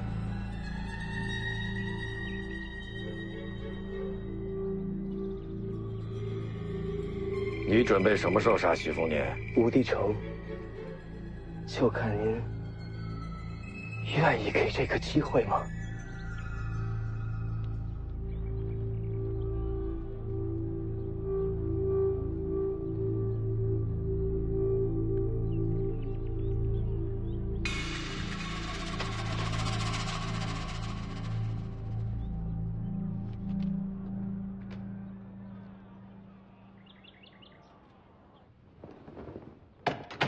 你就住这儿，姐啊，你不是诸般乐器样样精通吗？怎么也不能把琴挂墙上，自己写点字画也好啊。老黄的剑匣一直在武帝城头，什么时候去拿都一样。你现在船头一转，就能回北凉。等得久了，我怕老黄心慌。他已经死了。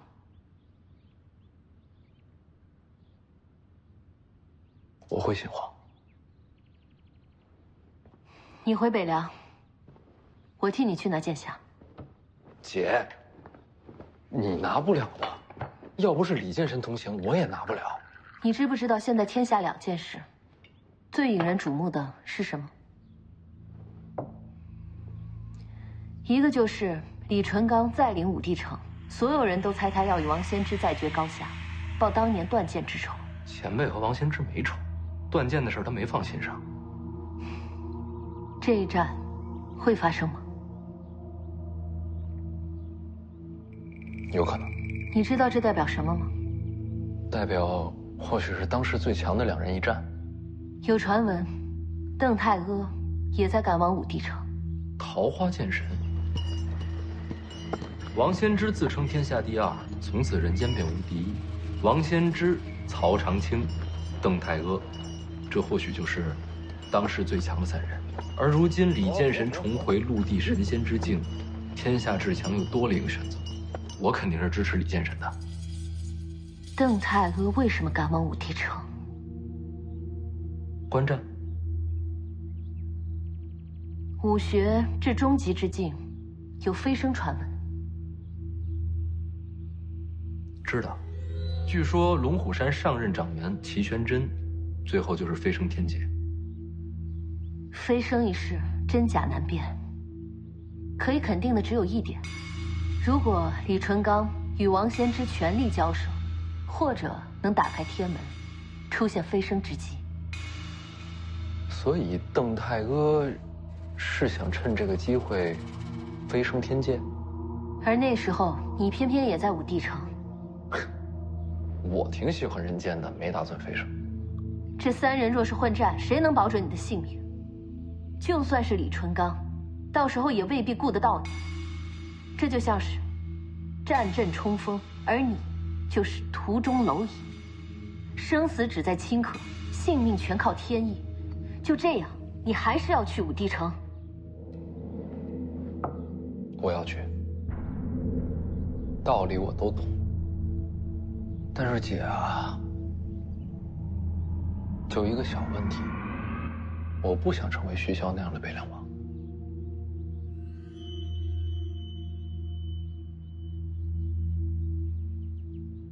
姐，你放心，不管是王仙芝也好，邓太阿也好，只要李剑神在，我不会有事的。如果早几年，我就直接把你绑回北凉。哎呀，哎，姐，你刚才说现在有2件事引天下瞩目，那另一件呢？当然是你家江泥和曹长青前往西蜀。天下都知道了。王都争斗，大乱将起。这大局终于到了这一步。你早有准备。不瞒你说，曹长青一行散布自家行踪，还是我求来的。徐凤年，你到底想做什么？当然是把事情闹大了。